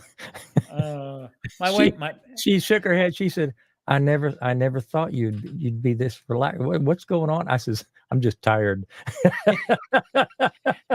yeah. Well, tonight, Marie Rewind. was- I'm pooped. yeah, exactly. Tonight, Marie's standing by me because Marie actually witnesses the stuff that goes wrong for me for no reason. Right. Tonight, okay, I went to move a wire and wiped out the shelf with cups, bottles, and I went, and I lost it. I mean, I just lost it. I just turned 69 years old. I can't be doing this shit no more. I can't do Well, it. no, and I've told other people here just recently. I've told them, I said, well, so many people are going to the doctor now because of stress, Mhm. and I'm so cheap. I'm trying to do it on my own. Yeah. It should say cheap. But I mean, yeah, I mean, went to the store, like I said, went to the store the whole bit, blah, blah, blah, got the stuff a couple days ago. Jalapeno peppers were that freaking big. Yeah. 99 cents a pound. I could have got a pickup truck load for £1. That's how small they were. Yeah. Okay. Pissed me off. Dude was doing steak, flank steak. I said, I'm not going to do chicken. So I got pork. So I got a pork tenderloin. Marie says early this morning, I'm going to open that up and wash it off. I wash everything off, no matter, as soon as I open up, I wash all that stuff off. I do too. Just force a habit. She opens it up, and that's at 3:00 this afternoon. She said, "Oh, I was supposed to open it up. I forgot." I said, "Don't worry about it. Go ahead and open it up." And it just stunk. Oh no. So I had to put it back in. She put it back in the bag, get in the car, drive down to the store. Okay. Oh, I know you. Don't worry about it. Go get another one. No problem. Then back a little after 3, and now rush to prep it, stuff like that. Mm-hmm. I mean, just. Well, there's always something pushing my buttons. Yeah. I mean, Yeah, I'm just trying more and more to pick my battles. yeah. I guess I weigh the outcome. Is it worth the effort? Yeah. That vessel on the top of my head here, right here, That one that throbs. Yeah. So yesterday I went to rehearsal. This is another band. Dark Lord 20. He's great. He's great. So I go to rehearsal and the guy says to me, "Isn't it your birthday?" I said, "Yeah." He says, "Why are you here? How come you're not out celebrating?" I said, "Because I'm 60 freaking 9. Don't rub it in. I don't care about my This is how birthday I right now. celebrate. Yeah, this is it. Let's rock and roll here, But I mean, the older I get, and I'm trying to understand how the one store I just went to this afternoon, all of a sudden they bring a whole group of people in and they're rearranging the store. Oh, I hate it when they do that. So now I said I need to get pork rinds. So where I'm at, they got pickles and olives and stuff. That's where it used to be. I said, "Where's the chips at?" The guy said, "Aisle 11. This is like aisle 2. Mm-hmm. Okay. So as I'm walking up and I heard this guy, I turn around, looked at Grumpus. I started laughing. "Why the hell are you got to be doing this stuff now?" That's the way I felt when the HEB up here rearranged the whole damn store. I couldn't find shit. I said, "Ooh, that sounded like I should have said that back there. Maybe I Yeah. should go back and yell at that kid again also." You know what I mean? Got to hear what you sound like. I said, "Holy crap." So I said to the guy, "Do you have crema?" He said, "No, speaking the English. You don't know crema?" You know? Jesus Christ. Let me get out of here real quick. Unbelievable. Unbelievable. But this getting older. I mean, we're closer to the end than we are to the beginning, but in the same token, I look at people and say, what the hell are you thinking about? Well, I'm seeing people less, younger than me drop them like flies. I'm thinking, geez, what's going on here? Well, I got to tell you, on my side of the building here is 1, 2, 3, 4, 5, 6 apartments on one side of the building. Okay. Me and the lady down sitting next to me is the only ones that are here. They took my other neighbor out. He banged on my wall. I said, this guy's drunk. What the hell is he knocking on my wall for? Bang, bang, bang. Bang, bang, bang, bang. I get up. I said, something's wrong with Chris, next door. So I go over and he always leaves his door open. I knocked and I can hear, so I hope this is not in a compromised position. I hope. Sitting on a bowl, can't get off. I get the ugly visions right away. What his foot hitting the wall? Yeah. Or his head having a good time. I don't know. One way or the other. I walk in and he's flat out on the ground. Okay. In his underwear, and it looks like he sort of soiled himself. Yeah. At the same time. And I said, well, what do you want? I didn't know what else to say. As I'm backing up, call 911. I said, where's your phone? I had my phone with me, but I can't move. I said, I guess not. You really got a bedside manner about you there, Tom. Yeah. I said, what the frig are you doing? And then I turn around, back out by the kitchen. I can look on the kitchen counter, and he had quite a few bottles of hooch. I said, son of a bitch, he's happy. So I called. The first time I've ever, since I'm out here, ever had to call 911.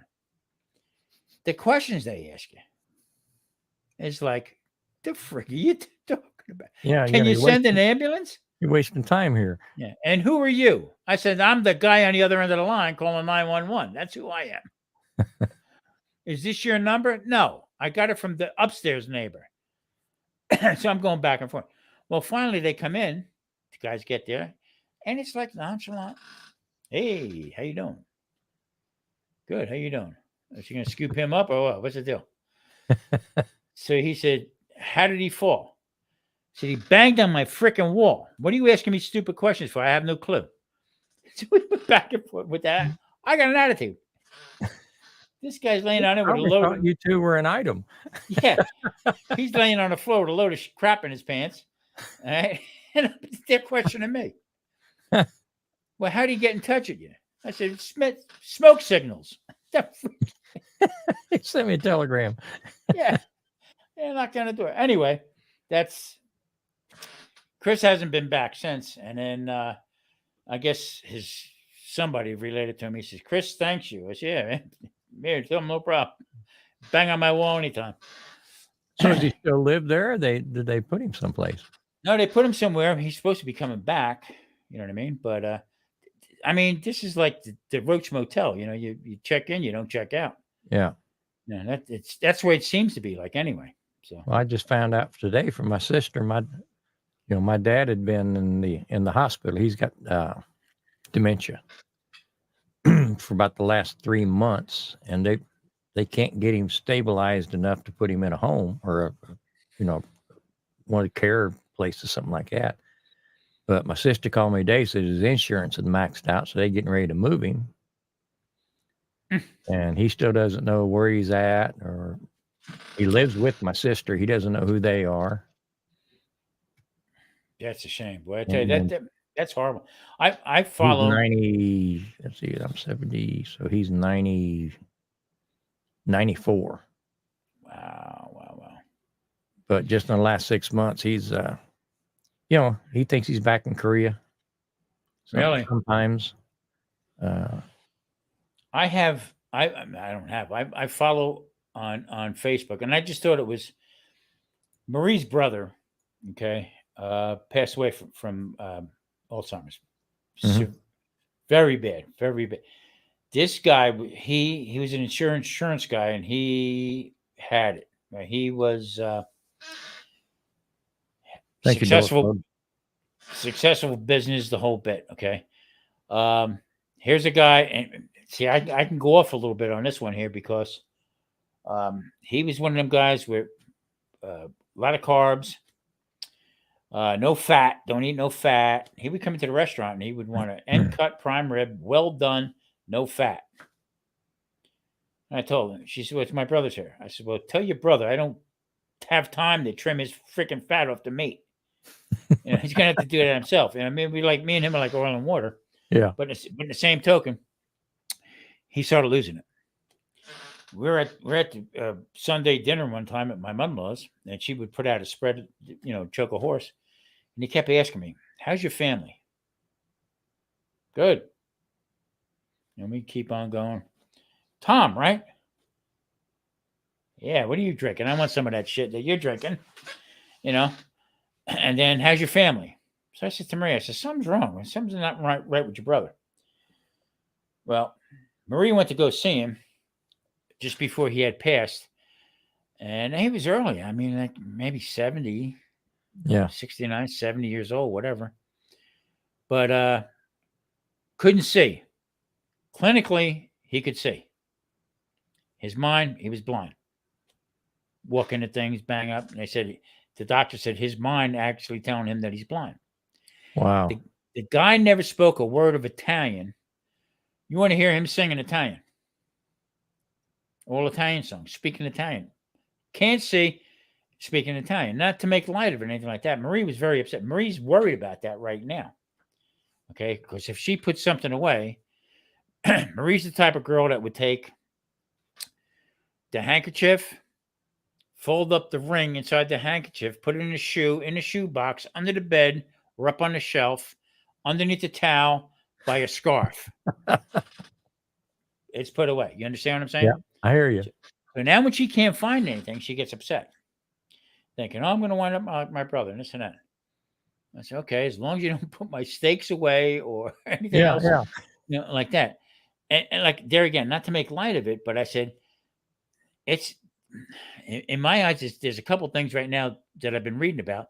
That's diet, basically. High carbs, high sugar. That's causing this. This guy ate pot. My brother, okay, he had dementia. Uh-huh. Didn't know anybody else. Knew me. Show him a picture. Man, that's my baby brother. We were partners in the bar. My grandson, my youngest grandson, looks a little bit like me. My daughter takes the boys up to see Uncle Bob, okay, at the place. This is where Pop was. This is kitchen, blah, blah, blah, the whole bit. And he said to my daughter, that's my brother Tommy. Didn't know anybody else. Wow. So, and he was a high carb. I mean, the whole bit. That's my end of it. That's what I think about it. But the problem is the way they're treating it. It's just gross. Big Valley, what's up? Well, I was talking to my sister. I mean, Michelle. it's sad that he doesn't know who they are because he's been living with them for the last 20 years. Yeah. And we were talking. I said, well, because me and him we've never had a relationship really. Yeah. And in fact, we went 40 some years without even speaking. Right. But I told her, I said, well, because she said, well, if I wanted to come up and see him, now would be my chance. Yeah. But he might not know who I am. Yeah. I said, he hasn't known who I am for 65 years. Yeah. So it's sad. It's sad, but if he's a threat, he's got a lot of guns and stuff like that, and apparently he's gotten loaded guns out before, and they've wrestled them away from him. So it's probably the best thing for them to put him in a care center, or somebody keep an eye on him. The hard part with a family is that people get frustrated or get mad. There's a family that's on Facebook, and the reason why I looked at it or even followed it I don't follow it religiously, but it pops up every once in a while. The father's 91 years old. Okay, just turned 91 years old. And it's every day, it's the same thing in the morning. Usually the morning time is where this guy has a problem with where he is, what's going on. Where's my car? Where is my checkbook? And where's my wife? Okay. Dad, you sold your car. You can't drive no more. And your checkbook is at, your son's house, your other son's house. You live with me and you live with him. You don't drive. And you divorced your wife, my mom, 40 some years ago. I did. And then you can see this guy start coming back a little bit about it. Well, who took my car? Well, Dad, you can't drive no more. You're 91. Then you see the guy's open his eyes open real big. I'm 91. No What? way. What? But and they put up videos. They almost like daily. They put it up, and it's the same thing. Then he had skin cancer. He fell. He walks, and you can see he's like, really not bad. Not good. Let's put it that way. I'm hungry, Dad. You just ate. I did. I mean, it's scary. The whole bit. Yeah, well, my sister said my dad, they're sitting on a little under 3 acres there. And of course, probably over half of it's weeds and old cars. Mm-hmm.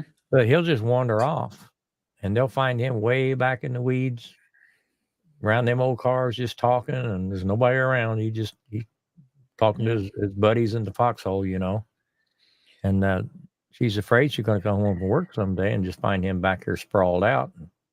Yeah, that'd be the end of it. And I mean, it gets frustrating. I mean, But he could easily walk the other direction and get hit by a car. Yeah. Oh no. Yeah. Exactly. Yeah. I mean, that's and this just I showed Maria, and I don't know if I should have or not, but I said you got to understand. I said you got to hit this head on. Okay. The last time I seen my brother, I haven't been back in Jersey probably 24, 25 years. Okay. And the last time I seen him, he says to me, he says, I'm getting worried. He says, because I don't know where my keys are. I said, I know my keys are in freaking North Carolina. They joking around. Yeah. Okay. But he says, nah, he says, there's something's not right, Tom. Something's not right. And then naturally right down, and he would call me. Mm-hmm. Are you coming to work? Yeah. I said, yeah, I'll be there in a half hour. And then he'd catch himself, But my sister's been taking it very, very hard. And, she's the only caregiver up there because the rest of the kids are down in Texas. Yeah. Okay. And she's dealing with a lot of guilt and stuff like that. And I told her, I said, look, you got to understand your dad's gone. Your dad's been gone for quite a while. You're just handling what's left. You're just handling what's left until you don't have to handle it anymore. But your dad isn't here anymore. Yeah. And you need to stop beating yourself up on it. But he doesn't even know who he is, let alone anybody else. So I've been reading this one doctor, and they're trying to equate to heart disease and dementia. All right. I mean, this guy's going to get slapped down like Atkins got slapped down and everything else like that. But the high carbohydrate and the high sugar, okay, overwhelms the brain. Now, the brain runs on glucose, but only glucose that we produce. So when you add more into it, all of a sudden your insulin goes up, everything stops. Insulin takes over, and it goes to the emergency where it is and tries to calm it down. So people with severe Alzheimer's, which means just goes completely off the reservation, which my brother-in-law did.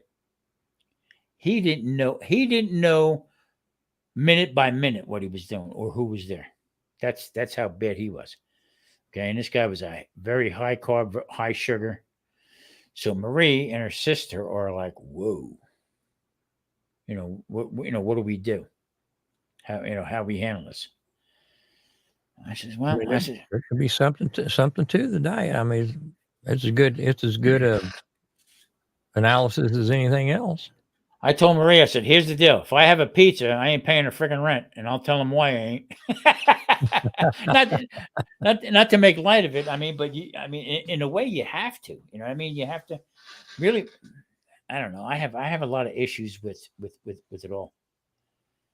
Well, I mean, what about the cooking, the aluminum pots and pans?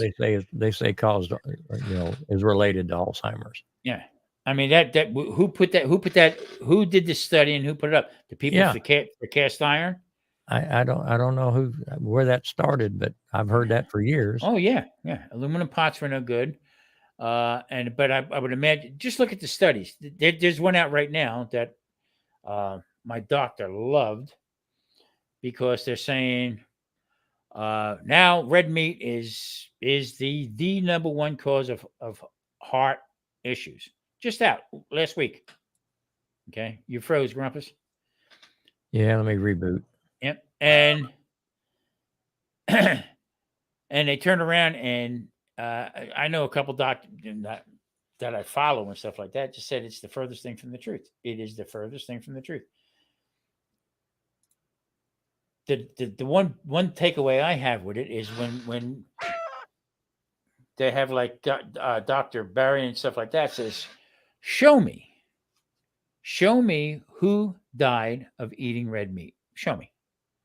Or died from cholesterol, high cholesterol. You know what I mean? It's a shame. I years, I mean, we're talking 30 some years ago. I had built a new deck out back. Mm-hmm. And I was we were good friends with a neighbor couple houses down. But I decided I invited them down. I'd finished the deck. You know, I put some steaks on. You know, we sat around, had some beers and wine, that kind of stuff like that. Well, the guy, we were mostly friends with the wife, but her husband was some arrogant big shot deal with one of the big oil companies in human resources. He thought he was a cut above.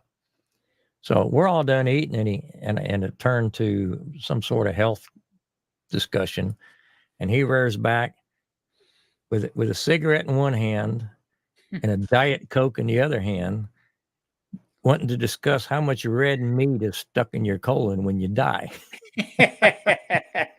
And I said, you didn't say anything about that before you ate my steak. Exactly. You're going to sit there and give me a health lesson with a Diet Coke and a cigarette. Let me see here. What was that's going to be tossed out because my grandmother ate a lot of veggies and ate less carbs than most anyone in the family, and we're Italian. Our bodies are made for carbs. No, they're not. Body's made for protein.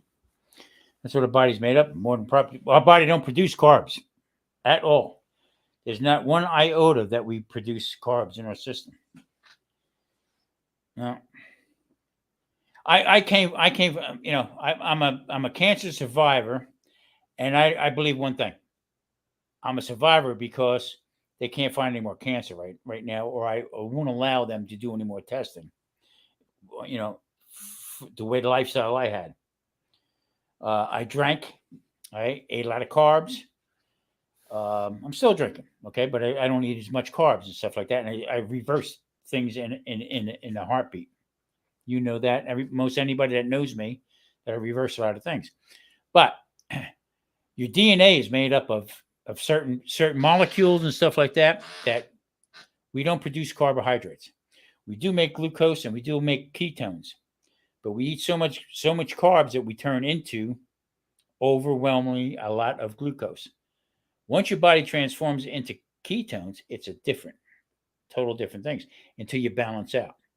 Once you balance out everything, you're back to normal. You're back to when you're a young kid before you get candy corn on Halloween before you get, crazy desserts and Right. stuff like I that. try not to discriminate and give all the food groups a fair chance. Yeah, exactly. So I'm at the part of my journey right now is where, yeah, I can cheat a little bit, I can have a little bit, but I can tell you the God's honest truth. I was flat back. I was in my bed for a month of August 12th to almost September 12th. Okay, because I started back with little carbs, get done playing at night, go have a burger, French fries, the whole bit. Saturday nights, wrecked me.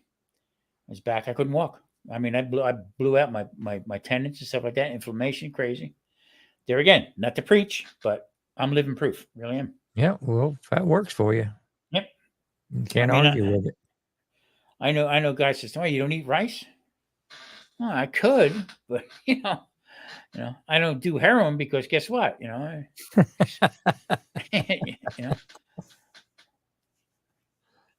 Well, it'd I be don't hard know. for me. It'd be hard to give up potatoes and that kind of stuff for me. But Grumpus, when I had when I had my doctor tell me, Tom, I think it's time for you to get your affairs in order. I says, really? He said, yeah. He says, you're on that bad road. He said, and I don't see. I mean, I went through the chemo the hard way. Okay, they actually injected it in through places we don't want to talk about. Okay, okay, and then keep it in you for 2 hours. Okay, keep rotating every 15 minutes, your body all the way around. So I guess so, whatever. And then when I did urinate, it was like you took a match. And I can imagine. Then Marie couldn't use the bathroom because of the radiation stuff that was in it. Oh wow, I never thought about that. Yeah. So she would actually have to go to our daughter's house in North Carolina to Wow. use the bathroom and stuff like that. Then I had to bleach the toilet. I mean, I did that for each treatment was 6 weeks long, and I did 6 of them treatments. And they told me I had type 2 diabetes and I couldn't do it no more. Wow. I never even thought about the remnants of, Yeah. So that was get my affairs in order, okay, or start thinking about that they're going to remove my bladder, and talking about making another bag out of my. The hell You are see, you my people? dad had his bladder removed about 15 years ago. Yeah. So, I mean, that's saying, what are you talking about? And then then top of all of that, you have type 2 diabetes now because of this treatment we're giving you. What? Let's pile some more stuff on. I know. Tell me I'm ugly too. I'll punch the shit out of somebody. So I mean, yeah. My wife's been on my ass to get in, and get checked out, and everything. I said, well, I mean, I never go to the doctor. I don't even have a doctor, a family physician or anything like that. And I told her, I said, well, I feel fine. Yeah, but you need to find out. I said, well, what if they find something? Nothing's going to change. Yeah, I mean, I'd rather die with a full stomach and smiling than worry myself into a grave. It gets you to that point. I was the same way, thinking about the same way until it really hits you in the face. Like the powder puff. Bang. Well, yeah. I mean, reality, I'd be worried about who's going to get my stuff. Yeah. So what I did, camera. Yeah. So what do you mean? You ain't getting my grill? But that goes through your mind also. What am I going to do? How's she going to be? She going to be all right and this and that? But, exactly. But you do get through it. You do get your mind in a different place, and ain't nobody was crazier than me. The shit I did in my life and everything like that. But the bottom line is, when that doctor told me, get your affairs in order. Yeah. Well, I mean, if I thought I was going to make it to 70, I'd have took better care of myself. Yeah, exactly. And I'm a year behind. So everybody's saying, well, you actually stayed home. You didn't go out and party. A lot of friends are. Let me put it to you this way. Okay. When I after I got out of bar business and stuff like that, and I wanted to go out and have a few drinks, my friends would come and have drinks with me in shifts. Okay, because I had a wooden leg. I mean, I could just boop, boop, boop, and go a couple days soaking them down. So I would have friends come in and say, "All right, see you later." Another guy come in, like almost like punching a clock. Yeah. To hang out. Can't do that no more. Just not there. I mean, for years Johnny now, Small Pepper, how you doing, buddy? for years now. I mean, on my birthday, my wife knows I'm gonna park my ass out on the deck, have some beers, and just enjoy not having a bunch of people around me. This is the day after. Okay. 'Cause I tell her, she'll ask me, "Well, what do you want your birthday?" For your birthday? I said, "Well, I want to be left the hell alone for one day." And put that in a box and wrap it. I'm going to build a fire. I'm going to throw a small animal over the top of it. I'm going to sit back here and get a snoot full until I smell char. Well, like tonight we did the live cook and everything like that, and it worked out great. And Marisa, when I was switching from out there to come in here going live, which dude never came back up on, but I turned around. The food was great. I mean, it just came out really nice. So, and that's what I liked about it. You know what I mean? Yeah, everybody did a good job. It was a good show tonight.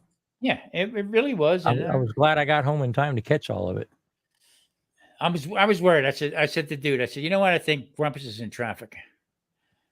Well, I mean, I just got home, and I picked up some food on the way home because I knew I wasn't going to have time to cook, and it was like 5 after 7 or something like that. So I just threw my food on a tray and brought it in here, and I was eating while y'all were cooking. Yeah. If Johnny's still in here, Johnny, how hot were them? Did you eat them peppers? And I got to rewatch his stuff. Johnny eats some hot peppers, boy. I tell you, great channel. He reaches out to a lot of people, brings a lot of people together. But he likes his hot peppers. Oh man, I can't handle them like I used to be able to. I love the hell out of them. I told you. I like them, but they just tear my stomach up anymore. Yeah. John, did you eat some of them? I got to rewatch your video tonight. Did you eat any of them peppers that you were showing earlier? I mean, he had some wild looking stuff. The chocolate ones get me. I don't understand. Are they really? They have that. What? Just the color of them and everything like that. Mm-hmm. He knows. I'll tell you what. That stuff Kent sends out. Phew. That'll make you shit in the creek so that you won't set the woods on fire.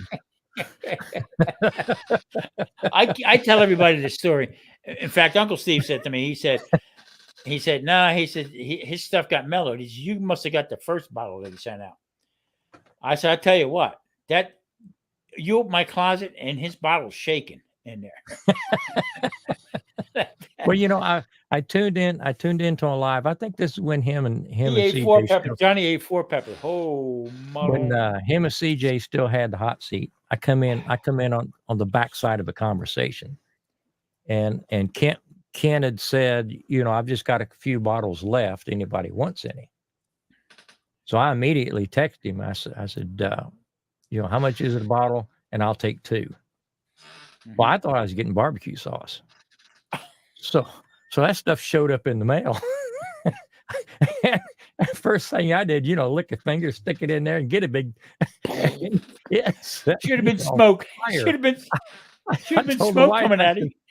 She come in. She said, "What is wrong with you?" I'm trying to catch my breath. I said, "Man, that stuff was hot." She said, "Why'd you get 2 bottles?" I said, "Because I thought it was barbecue sauce." So I'm in the apartment right here. Kent sent me out the stuff. All right, but how it started was my neighbor, Miss J. She come over. She said, Kent sent me out this stuff and told me to share it with you. Take what you want. It's okay. So what I did was I took a little bit out and I put it in a plastic bag. Uh-huh. And I brought the plastic bag out there. She said, no. So anyway, I did just what you did. Yeah. Boom. It totally caught me off guard. So with that, I have the maintenance guy. I was having trouble with a light bulb or whatever it was like that. That's the only thing I like about where I live right now, Grumpus. Yeah. A light bulb guy, I call them. Boom, they come change the light bulb. I like that.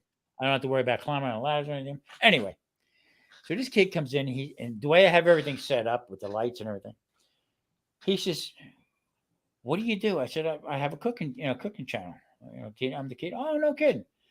Do you do barbecue? I said, well, I have the smoker out there. And he said, it's electric, right? I said, yeah, because you can't have gas. He says, yeah, I know that. Okay. Blah, blah, blah. Go through the routine. So he says, do you cook hot stuff? And I said, okay, jerky. Challenge accepted. Yep. I am going to light your little butt up right now. Say hello to my little pepper. So I gave him a teaspoon full of Dutchess. Oh my goodness. A teaspoon. His eyes went bing, bing, cross rolled. Okay. And he started talking a little bit of higher pitched voice. Start All speaking right, in I'll be tongues. back with a light bulb. And his tears are coming down. Marie says, how dare you do that to him? The guy told me, he likes hot stuff. She's not that stuff. That's dynamite. So he comes Yeah, that's back. like swallowing a firecracker. He come back probably about an hour, 2 hours later, put the light bulb, and he's still tearing. He went, that's some good stuff. I said, I guess so. Smooth. Yeah. Ooh, yeah. But then the next batch that Dutch sent me out was a little much milder. A little tamer. Yeah, a little tamer. But I got to tell you though, Uncle Steve has the Texas Red. Yeah. Now we used to grow our own peppers. Marie grew our own little Italian hot peppers and stuff like that, and we grind them up, and I would make my own my peppers, my hot peppers. Uh-huh. His Texas R, is freaking dynamite. I don't use my stuff anymore. I use his now when I do any kind of sauce or a hot sauce or whatever. So sounds like you're choking. You all right? That's OBS shutting down. Jesus Christ, sound like you need oxygen. See, and I'm also thinking maybe my computer's just overheating. Really? I don't know. I'm grasping at straws. Oh, see that camera didn't come back, but I'm looking right at it. Yeah, see, that's what comes up if I put OBS on my camera. Oh, I know what it is. See, this is dumb me. I didn't turn the virtual camera on.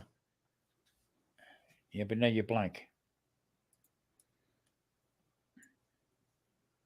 Oh, shoot. Try this again. Your picture's not there.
Well, Tom, I don't know if you can still hear me or not.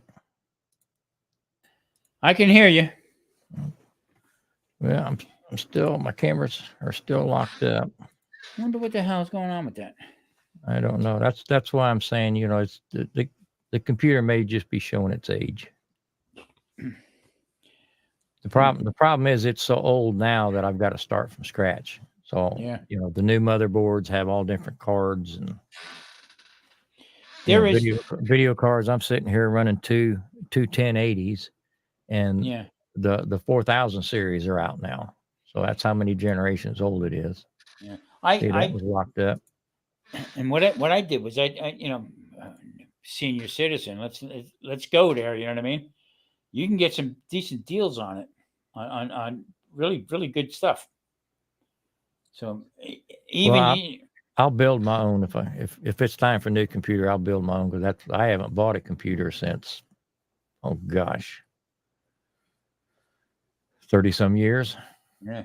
Now, all the way back to the days of the 286s. That's when I built my first one. Holy crap! Yeah, this one I always had a laptop. I mean, I had towers and stuff like that. Desktops and stuff. Yeah.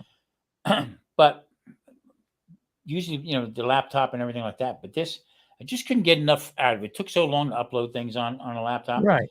And after a while, they show their age. Yeah, this deal come along like that. But my grandson says to me, he said, "Pop, they're trying to get something out of you. They feel like they're taking advantage of older people that don't know better about it and this and that." So I said, well, until I slip or fall, whatever like that. And there you go. Your overhead's working. That one's working. I see this one here's working. That one's working. That one's locked up. Huh. That one's working. And my main camera. Bingo. There it I is. got right a there. blue light showing on the camera, but I got no video. So Yeah, you get the background on it. So anyway, it's probably time we wrapped it up anyway. It's almost 1 o'clock. Yeah, you got that right. So, Bill, I appreciate you coming up. And here, it's been fun. I'm gonna get a hold of you because, like I said, with a Friday night or something like that, whatever convenient for you. But we were talking to. I could probably get out of the way. I could probably pull an 8 o'clock. Okay, yeah, I could that's probably fine. pull an 8 o'clock, but 7. And the only way I could see myself doing a 7 if I've got everything halfway made, and that defeats the whole purpose. Yeah, yep. I could have peppers ready and onions chopped and stuff like that, but I still got to go home and build a fire. I mean, I could do it on the gas grill, but I think everybody's going to expect me to use my offset because that's what I cook on all the time. Yeah. Well, you know what? We got time to work on it. You know what I mean? We'll come up with something. And I just want to get more people involved. And I know you want to do it. I know you do. Yeah. I think it'd be a lot of fun. It's just the logistics of the whole thing. Yeah, we'll get it together. And we were first talking about it, it was 8 o'clock. I mean, I jumped on board and threw all my 2 cents worth in and all that kind of stuff like that. And then when the time changed, I thought, uh-oh, I should have kept my mouth shut. And see, it actually worked out really good because dude called me and said, they changed his schedule so he can come up and do us on Wednesday. So he kicked in and did the moderating on Wednesday for us to cook, and that was the big to do. So maybe we can come up with something. You can come up a little later or whatever. We'll work on the logistics on it. And we're still doing the popper thing, right? Well, we can. No, I think we're going to move on. Move on to something else. Like tonight, we did the fajita and stuff like that. So I think we're going to move on to a little different things. I think the talk of it is right now for November, anything but turkey. Okay. Is I the like deal. that. I like that idea. Yeah. So we can work on a few different things. So, all right, sir. I appreciate you coming up. I really do. All right. It's been good talking to you. I don't know if Charlotte's going to go live tomorrow night or not. Well, I'm playing. I won't get home to probably 12 or 1. So. Well, if she goes live, we'll probably be on at 12 or 1. Okay. But I may contact her tomorrow, and if she's not going to go live, maybe I will. Okay. Good. I'm hesitant because of all these lockup problems. Yeah. How's that other venue you do that? Was it Evo or something or? Oh, EV Mux. EV Mux. Yeah, it's like StreamYard, but it'll do a lot of things like OBS does. So you can go in there and you can in the program you can set up scenes, different just overlays and all that kind of stuff like that. That's okay. StreamYard lets you do a little bit, but you're kind of locked into what they want, what they'll allow you to do. EVMux. I really like it. It broadcasts in 1080p, so everybody looks better on EVMux. Yeah. How I don't want to keep you too long. How long can you stream on that? Okay. With the free version, you're limited to 2 hours. Yeah, it's more than enough. That's enough for me. I mean, we ran a test on it one night, and when I hit the 2 hour mark, we just shut it down. I put a new link out, and we went for another 2 hours. Huh, cool. Okay. Good. Very Oh, good. I mean, to be honest with you, 2 hours is probably plenty for anybody to stream. Yeah. Us night owls get up here and pull an all nighter every once in a while. Yeah, I don't do it much. Do we need to? Yeah, I don't really need to, but you know what? Tonight seemed to be It's fun. tonight seemed to be the proper thing to do. Yeah. That's right. Yeah. So who's All left right. in the chat? We got Dark Lord got- still here. Nothing but love still here. He's saying good night, How many people and you got? I got 4 in, so I don't know. Johnny's still here. It's been good talking to you guys too. Yeah, yes. I've been trying to keep an eye on the chat, but I haven't been doing that good a job of it. But I've been trying. Okay, buddy. I appreciate it. Thanks All for right, we'll see everybody coming in. We'll I will talk to you. I will give you a Y'all shout take during the care. week, brother. Okay. Y'all take care. I'm out of here. Bye-bye. Good night, everybody. Thank you for coming in. I appreciate you. Love you to death. Thank you.